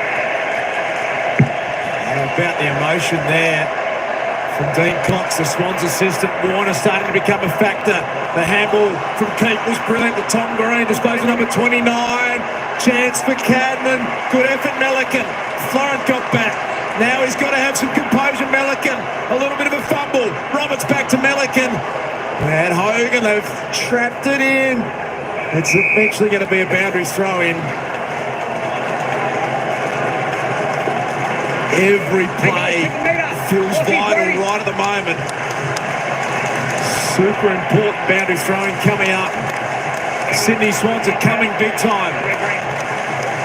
Grundy with the front position. Slap down. A quick kick from Florent. Charging out Parker, and then he bowls it clear. Free kick to the Swans veteran, the only remaining premiership player from 2012, Luke Parker, getting involved. Just got to be patient here because Iden is back. Jordan. Kick's good. Lloyd. Swans stream forward through Parker. One-on-one contest. McDonald got it to ground. McLean finds it. Feeds it. Amadi. Great tackle. Iden takes him down. Awkward from Ward over the top of Packley. Umpire calls for it. GWS have been superb. They've had the answers all afternoon. Can they stabilise again?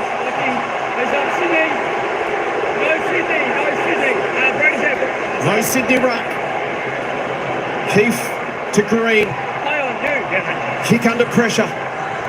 Jones versus Florent. Tries to tap to the advantage of Lloyd. Cumming couldn't control it. Iden's hands were brilliant. Briggs. Jones didn't hit the handball, so he went and got it himself. Fisted it on. Kelly should get there first. Here comes Blakey. Kelly the look away handball cut off. Melican now to Lloyd. Has some options. Draws a man. That wasn't the one. Blakey not expecting it. Cumming comes the other way. And Jordan takes him down. Great tackle. Had to be able to nail that tackle and stop the play. Absolutely deafening here at ground level. It's hard to hear the umpire's calls as well. Here's Heaney. Was he tackled without possession? Flicks it back to Warner. Floats it into the corridor. Important touch from Braden Campbell. Taylor, resolute in defence as always. And now they're super dangerous. Iden to Cornelio. There's options out all of a sudden everywhere for the Giants. The mark taken by the starting sub O'Halloran. And he picks off Lockie Keith. Taylor. How big was Taylor. Yeah, he just completely reversed the flow of that ball, didn't he? Yeah. And then that's what opened up because of what Sam Taylor did, his brave decision to come forward. Giants had options everywhere. His defensive instincts to know when to come forward and not is just impeccable. 1 goal, 1 in his 6 previous finals. Lockie Keith for his second goal. This is a huge moment. Gives it a big hook. 9-point ball game. Roberts, eyes darting. Pressure on every possession. Takes the short to Lloyd. He thought about the hit up to Cunningham. Now go longer.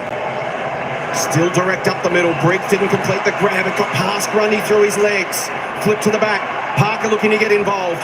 Perryman and Taylor almost got in each other's way. They'll be happy if this doesn't come out. And they can set up here at half back. Bit of cramp there for Grundy. Kieran Brody. Briggs the tap. Down to Daniels. Taken by Warner. Nice step Lloyd. Back to Warner. Finds his boot. Amadi goes with the flight. The fingertip and not quite. Amadi was actually free and loose there forward of the football. No Giants defender had picked him up, but they just couldn't get it to him. Great call, Bolts. There was a miscommunication by the Giants. They hadn't seen the fact that the Swans had 2 players deep there. There was a chance. Gordon. Jim Warner was on his own at that stoppage. Lloyd looking for a second goal this quarter. Has just snuck it in for a behind. There's a lot of hands out questioning each other at the moment from the Giants. I reckon they've just lost control of a little bit of their setup and their instruction to each other. What Bolts was just talking about forward of the footy, and then Richo mentioned Warner completely free at the stoppage. They just need to compose their decision making now, the Giants. Settle it a little bit. Backfield to Ash, and they look to do just that, Lingy. Now the short, back to... That was a little nervous short one, but Whitfield got on the end of it. Might feel like a house brick right now with this amount of pressure on. No such thing as an easy kick right now. Can Hogan mark it down the line? Here he comes, great fist McCartan to a dangerous spot. Campbell will want to wheel onto it. Handball over the top. Parker looks around to see what's there, and Buckley bustles him out. Well, Warner's come alive in this last quarter. 4 clearances for the day, all in the last quarter. So you've got to man him up around this stoppage here. Let's have a look at it. Richard. He's drifting to this stoppage. Lockie Ash has seen it late, so he's got some awareness of the fact Warner's lighting up at the moment. Well done. Swans are coming. Big time. Briggs, a little toe poker, only as far as Gordon. Forward handball works out okay to Parker. The veteran launches again. Another shot's missed. They're camped in though now. They can't get through at the moment. Adam Kingsley searching for answers in the coach's box at the moment. He can feel momentum slipping away at the moment. Giants just need that exit mark. Hogan's provided it so many times this afternoon. Trying to get Josh Kelly back on the ground, that experience around the ball. Whitfield goes long. Hogan the target, and why not? It'll get over the back. This might work for O'Halloran. He'll just take territory to a one-on-one. Rampy gets over the back. Keeps being important. Rampy will get there first. Green, but the support for Dane is Cunningham. Florent, composed. Goulden. They'll build from the back. They can come up the middle to Jordan. He's got to run it to the outside. Heads there now. G. McDonald's on. Lloyd can go over the top. McDonald will have Campbell on his inside. Will go himself. No, he looks up. He takes the short. They build again. That was a good option. Lloyd sets it inside 50. Brilliant from Taylor. Stand, Luke. Stand. What a star. Yeah. That is a monster grab, isn't it? Huge moment. Sam Taylor, Connor Iden goes for a gallop. They're feeling the intensity, the pressure of the Giants. Whitfield, such a classic player. Lockie Whitfield to Cal Ward. Some of their great experienced veterans combined. Here's another Canelio. Puts it out in the path by O'Halloran. Blakey with his leg speed gets back. O'Halloran with the fresh legs. And a boundary throw. It's 2-on-1 there. Blakey, well done. Got back. Got it out of bounds. Crucial. Well-deserved rest for Brodie Grundy. They'll give him one final spell. They'll be desperate to get him back out there. Look who's on the bench for this one. Papley, Heaney, Mills, Grundy. That's their last spells. They'll be out there soon. Daniels, class player, Brett Daniels, crafts the kick for Cal Ward, who couldn't quite. The problem is, Lingy, the ball is exactly where you don't want it to be, and they might get stuck on the bench here. And look at that, all their stars. Yeah, they're getting agitated, the Swans players, but also Darcy Jones is trying to get on for the Giants as well. GWS have had the answers all afternoon. Can they find another one? Green runs onto it from an impossible angle. Another throw in. It's already over. They're pacing on the boundary line. 8.5 to play.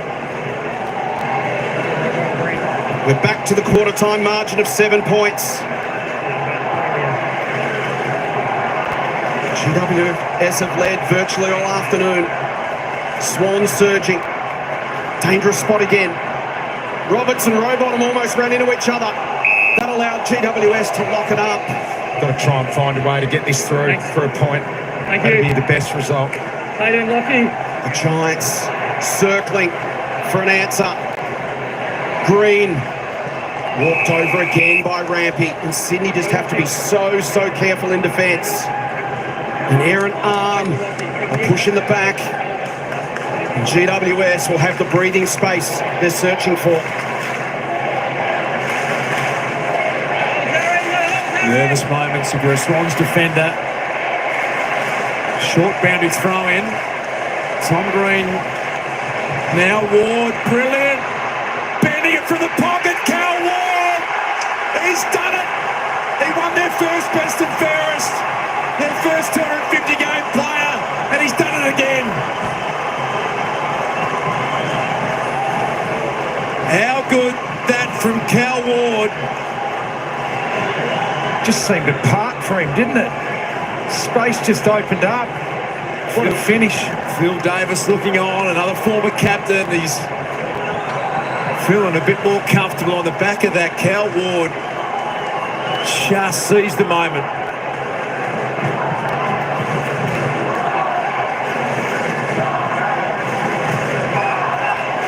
Sometimes you just can't buy experience. Look at this for composure. The strength through the hips there to shrug off Jordan. And then a touch of brilliance from the veteran. Outstanding goal. To put his team 13 points up. Oh, they love it. Man for the moment, Cal Ward. He's kicked 13-2 for the season. Doesn't get a lot of opportunities, but when they come, he grabs them. Marching back out to 13 again. GWS. Incredibly resilient this afternoon. Can the Swans rally again? Rowbottom. Green to Callahan. Spirals it high inside 50. Florin underneath it. Jones a contest. Cunningham rolled to the deck by Daniels.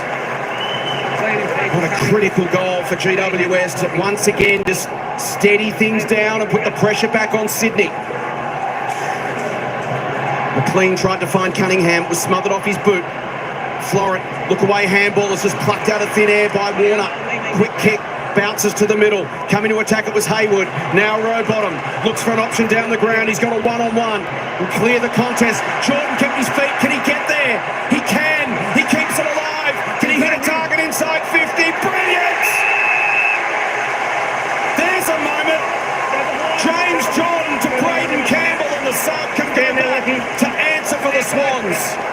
You said it, Jace. He kept his feet. His opponent went to ground.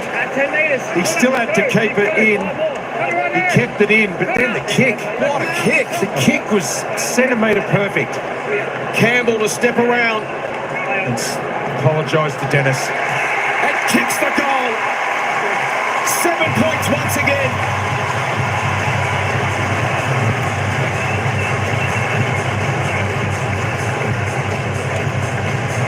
James Jordan, what a play.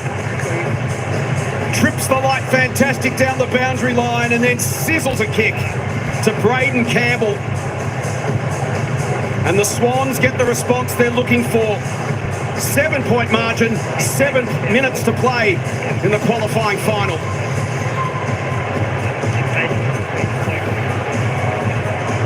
This game has been filled with them, but a huge moment again there. Hayward's attack on the footy just made it his.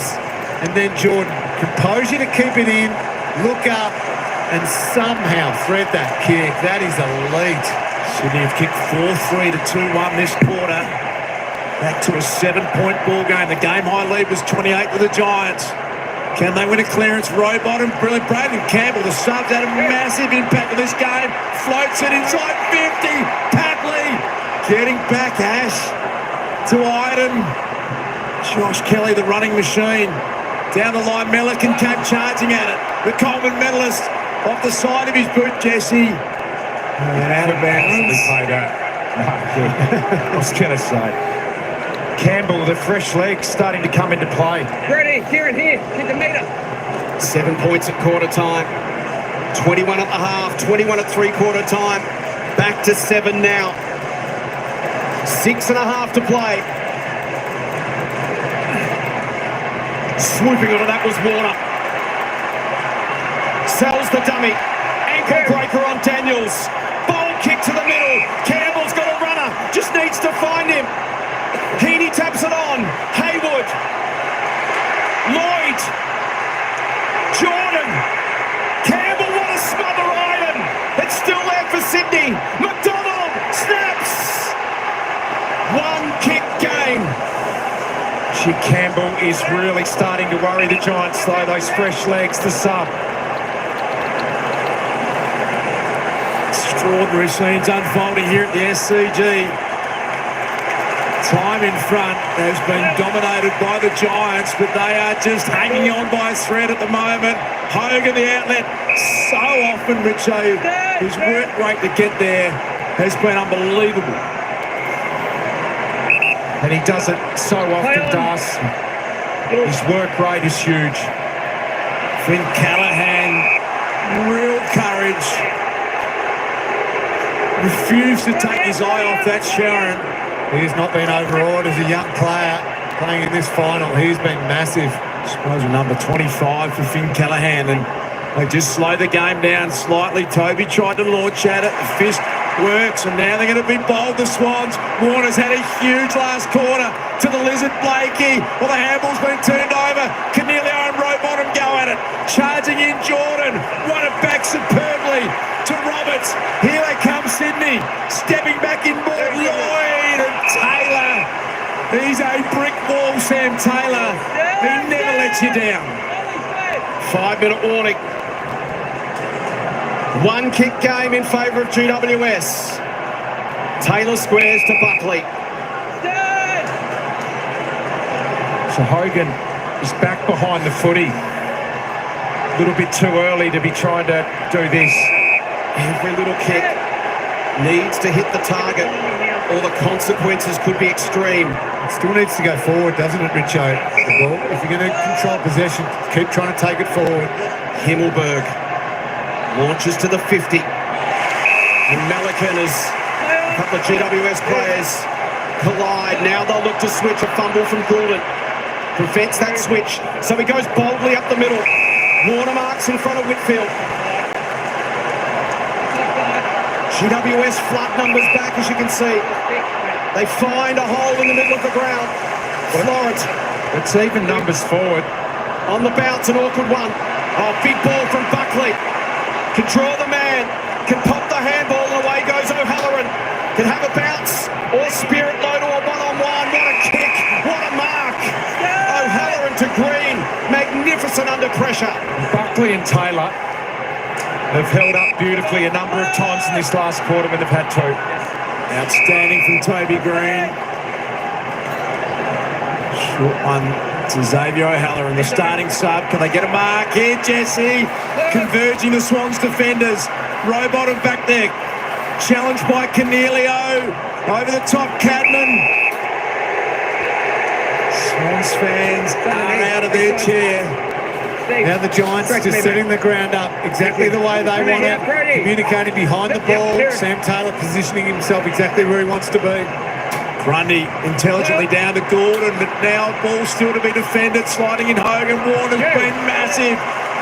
Pound Swans it out of there. Iden, the last man in defence. Patley, brilliant.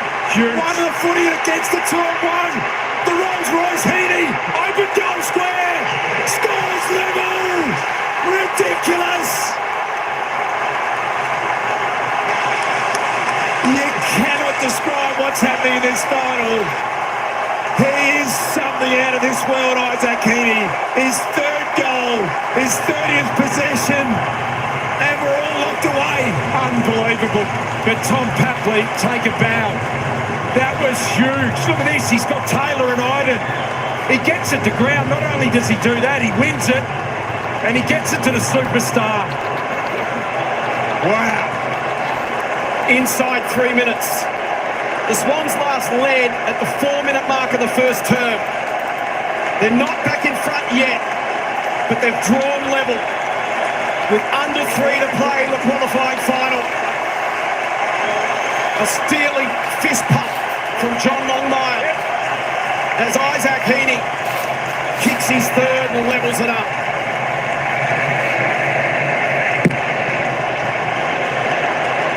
Grundy takes a swipe. What a clearance to win. Holding. Hold. GWS. Players haven't heard the whistle. Ball comes back now. Swans will need to get numbers back. Cornelio has it in the middle. Can he get the kick over the top? Not quite. It was intended for Kelly. Warner got a hand up just in time. The inches. Just got his hand there in time, Warner. And the SCG takes a deep breath. What a final. Grundy over the top. Campbell spins. Can he find Heaney? Not quite. Whitfield, big win. Bounce from Daniels. Attacked by Florent. Wide open forward 50. Brilliant again from the GWS defence. This is Perryman. Huge mark from Harry Perryman. He sends it out wide. They've got the numbers out here. The Giants 2-on-1. Blakey did brilliantly well. Logan McDonald to Gordon. Spirals it inside 50. Joel Amati hasn't been near it. Taken by Patley. Can Amati put it in front? Joel Amati with his first goal. And the Swans are in front.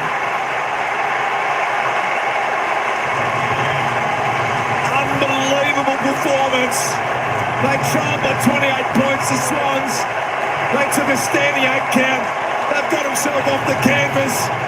And they're a minute away from a prelim final. Unbelievable. You highlighted Tom Patley before for a 2-on-1. That was Nick Blakey there on this occasion. 2-on-1, made the contest, brought it to ground, and then just hunting after the footy inside forward 50, the Swans. Amati has really done nothing all game. Doesn't matter though, you've still got to know your chance, your moment, and he did exactly that. The classic coach's cliche. It may not be your day, Richo, but it could be a moment. Oh, it's never run truer than there with Joel Amati. But Blakey, as Lingy said, enormous on the wing. Can GWS come again? Their resilience has been tested. Cornelio and Warner go at it. Thundering out to meet it, O'Halloran. He was taken high. Inside 50 opportunity here for the Giants. O'Halloran says, I'm going to wind up and go long. Test the defence. He does just that. Green lurks at the front. It spills to Cumming. Handball misses Green. Jones puts pressure on. Ball under the pack.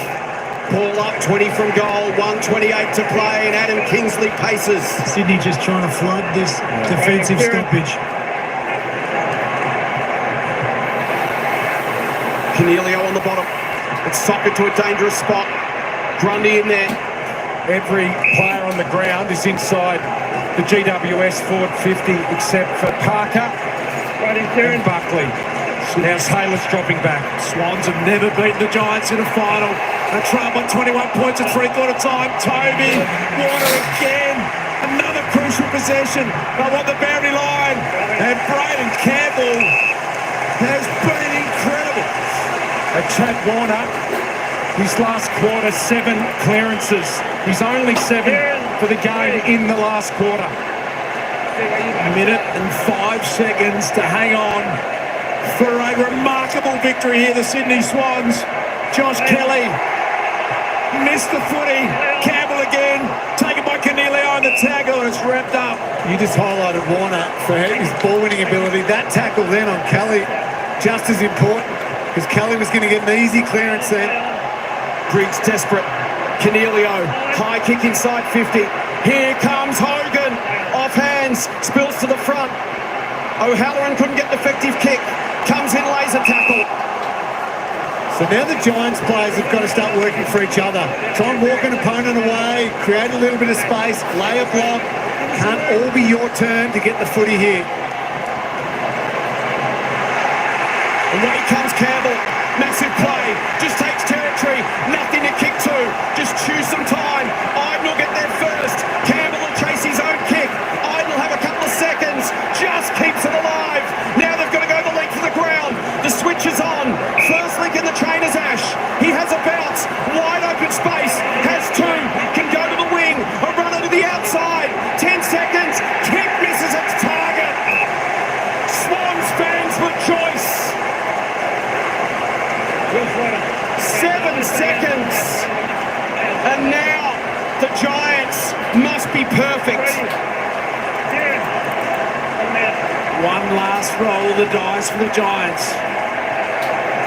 Has to be slapped back into the corridor. Briggs tries exactly that. Row bottom. Pressure seconds tick down. And a famous Sydney Swans win. Their first win in a final over the Giants. They go straight through to the prelim final in the most miraculous fashion you've ever seen. They are going nuts here at the SCG. Unbelievable scenes.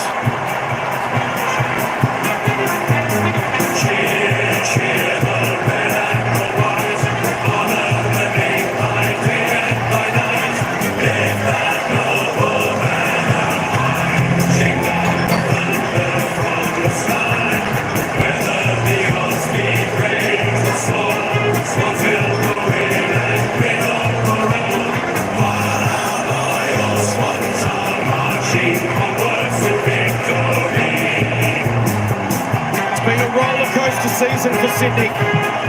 So dominant, they were untouchable. Then they hit the wall, had to find a way. Same thing happened this afternoon. From 28 points down late in the second term, Sydney are through to a home preliminary final.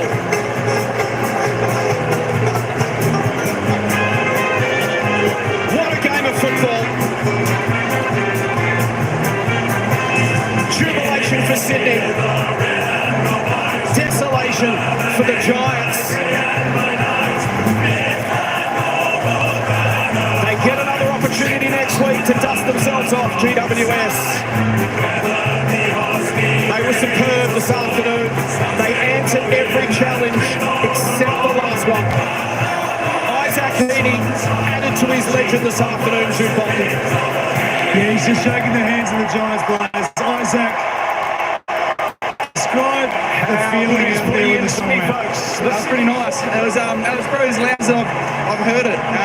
It was pretty amazing. We've always got that belief, and it seems to be a bit of a common thing that we finish the games off really strong, which is good. We also need to do a bit better in the first half. So it was good and far. Around stoppages, they've taken the mark argument the whole game, but stayed in the contest and gets his moment late. That's the beauty of it all. Like you can have your market, it's bloody awesome, and he took that. Sometimes what we need from him is big contests, and he did that, especially in the second half. So it was really good. And a home preliminary final, man. That's unbelievable. Bring it on. The fans have been absolutely next level, so we love it, and they're still going off. So it'll be amazing. Go and enjoy it. Thanks, bro.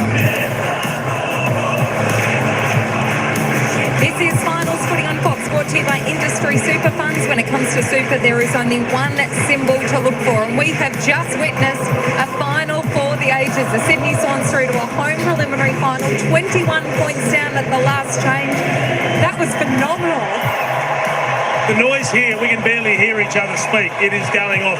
The Swans fans have come to life. They found a way to pull a rabbit out of the hat. I thought it was a brilliant effort by the Swans in that fourth quarter in particular. Chad Warner's last quarter, enormous. players like Lloyd and Goulden had big fourth quarters. But for me, it was the individual efforts. There are 3 or 4 occasions in the last quarter where the Swans were outnumbered, outpositioned, and they found a way not to halve the contest, but to actually win it. And that set up the win. Unbelievable. There's not a kid in the land doesn't want to be Isaac Heaney right now. What he was able to do to put himself in a position to win the game for them time and time again. And we're going to show some vision of what this guy does that separates him from the pack. And it's not how he kicks the ball or how he marks. It's his work rate and his want to influence a game of football. Unbelievable finish. Now, the will to win and the star power in that fourth quarter stood out. But a special mention of Braden Campbell, the sub. I thought he had that's exactly what you want from a sub in a final, to have a massive impact. He did that, and I mean, their desire and their want to win that game was off the charts. And full credit to the Giants, they were enormous. They just looked like they were out of legs in that last bit. It's always that nervy margin where you're trying to just hold on to the lead and conserve it. They weren't able to hit the scoreboard. But this Sydney team, what can you say? It was one for the ages. Campbell's fresh legs were telling us the Giants were slowing. They weren't able to get to the contest as much. It was that injection that Sydney were able to run them off their feet. Yeah, they were. Yeah, they just had the run, and Kingy touched on it. Some of them had the fresh legs, but some of it was just will and desire. You know, they all would have been heavy-legged. The game was played at a frenetic speed, but they just found a way, and full credit to the Swans. And they turned their clearances around that last quarter. You touched on Warner, Jason. He had 7 clearances alone in the fourth term, and they controlled it 19-11. I mean, they've been hammered in there all day. And GWS, they'll be really disappointed because they left a lot of goals on the table early, and they left the door ajar for the Swans. They had a lot of things go their way, the Giants, and they didn't get it done. So they at least put themselves in a position to win, just weren't able to close it. So some positives to take away from it, but they'll be heartbroken after that. So Sydney are now in the box seat to secure a grand final berth because they've got a home preliminary final in a game where it's come down to a 1-goal margin. The path is more difficult for the Giants. They've got the second chance. But for Sydney, it just opens up now. Yeah, it does. They're going to be back here. I mean, this crowd was phenomenal. And it's as loud as I've heard at a game of football. It's sold out, and they love playing here. Have a look at him. Did he smile? Was that a smile, Kingy? That's a smile. That's as good as you get. Look at that. Saw 6 teeth then. That's enough. What about the 1 against 2 that Papley won that set up the Heaney goal? Yeah, that was an extraordinary win by Papley. He was out of position. He had a taller bloke coming over the top. He was unbelievable. Iden missed the mark. He handballed over the back to Hayward, who snapped the goal. He did that as well. Yeah. It was unreal, wasn't it? He did 2 or 3, Jason. And in the end, they're star factor players are the difference, aren't they? I mean, they're all Australian for a reason. You pay them the way you do to win your games like this. And Joey's right. What was the crowd worth at the end, you reckon? Were they worth 2 to 3 goals in the last crowd? The crowd? Extraordinary. Unbelievable. I mean, Errol Goulden as well, 11 disposals, 5 score involvements. He'd been well held. He just came to life. We've spoken about Warner. He influenced Papley, all the superstars. And Amadi, who hadn't really touched it all day, he stayed involved. He wasn't subbed out, and he just got his moment there at the end to kick the match winner. Love the way Jake Lloyd started to push up the ground, take risks, went forward, kicked the goal, nearly kicked 2 goals, but he was a large reason why they were able to start picking apart the Giants' defensive structure. Blood, sweat and tears. Warner with blood all over his face at the moment. He probably needs to go and get cleaned up, but that was a bruising encounter. They will love the week off because the Giants threw everything at them and they had to match it. Yeah, now they get to freshen up again. And you saw the freshen up of Isaac Heaney. You mentioned it during the call with me. You said, hey, that's why you rest your superstar in round 24 so that he could have the influence that he did tonight. Yeah, forget the Brownlow. There's only one thing on their mind, and that guy leads the way. I just can't wait to show this vision. It's awe-inspiring stuff that just carries this midfield group with the class of Warner and Heaney at the top of the tree. Unbelievable. What difference does Papley make to this team, Jason? He's an igniter for them, isn't he? He makes things happen. It's the energy that he brings when he does something. His celebrations just go berserk. A couple of times he was running around. He didn't know who he was bumping into. He was yelling at people, but it's infectious. He lifts all those players around him, and he makes incredible things happen. Brilliant scenes on the ground now. Jubilation from the Swans. And as you said, guys, it was the stars, but it was seizing the moment. Someone like Amadi, who was unsighted for most of the game, when the moment was there, he did what he had to do. A lot of the Swans had moments. There was a 50-50 ball in the middle that Hayward won that he took clean. There was the contest. There was Nick Blakey spoiled in the first 20 seconds of that fourth quarter when Brent Daniels would have had a shot for goal. There were moments everywhere. They don't want to go inside. They're loving this. Like, no one's moved. Crowd are loving it. You're soaking it up. Why wouldn't you? That is one of the most amazing quarters of finals football that I've ever seen. Yeah, it'll go down in history as one of the great finals. We talk about them for years, those finals that have you on the edge of your seat. And 21 points is a big margin to overcome. Yeah, and really the way the game was played, they didn't really have a right to be even that close. The Giants had controlled it. I mean, fair credit, we spoke about Heaney. He couldn't have done much more in those first 3 quarters to give them a chance.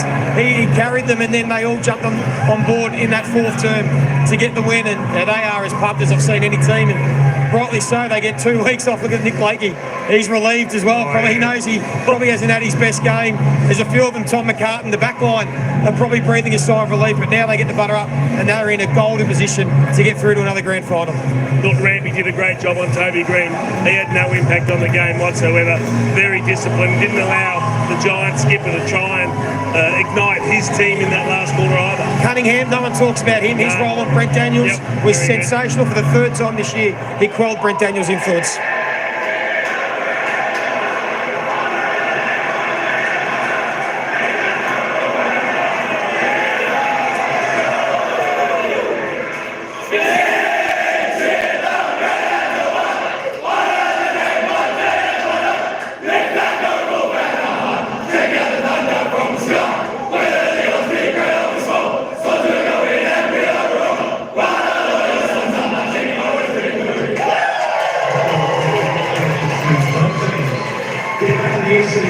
A sensational win by the Sydney Swans that books their ticket to the preliminary final, which will be here at the SCG in 2 weeks' time. A week's rest to recover from that bruising encounter, but the road to glory becomes a little clearer and a little simpler for the Sydney Swans. All right, folks, that's it. That's the end of this game. What a cracking game. I tell you what, the Sydney Swans had no right to get up and win that one. I don't know how. Yeah, that was just incredible. 20-odd points down in that final quarter, and they got up to win. Holy moly. There we go. Commiserations to the Giants. Well done to the Sydney Swans. Good stuff. We'll see the Sydney Swans have a rest next week. And then I think the Giants, we will see who they play tonight, whether it be Brisbane or Carlton. There we go. Should be looking good. But what a fantastic game. Thanks, everyone, for coming in. We gave you a little bit of a look at the stats. Unfortunately, I'd leave it on the commentators, but I've got to run down the shop, so I've got to head out. So I've got to cut it here. But don't forget, in an hour's time, folks, we're heading up to the next match, which will be Brisbane Lions taking on Carlton. So we will see everyone back for that one. So thanks, everyone, for coming in. Commiserations, Addy G, for your multi, and of course, and MB for your bet as well. Unfortunately, thanks, Stay Hunky. Ryan, cheers, Paul. We'll see you after. Yeah, probably about an hour. The other game will be coming on, so it should be a cracker. Whether you want Brisbane to win or Carlton to win, I don't know. Who's going to win this one? Time will tell. We'll find out not too far away. All right, folks, that's it. I'm over now for this game. The Sydney Swans got up in a miracle finish, 13-10-88 to the Giants, 12-10-82. Well done, Swans. Ciao for now, Paul. Oh, you reckon Brisbane? All right, we'll see you at the game. Yeah, I'll be back on in about an hour. So we'll do that other game. It should be a cracker. All right, folks. Till next time. Ciao for now, and we'll see you in an hour at the Brisbane Carlton game.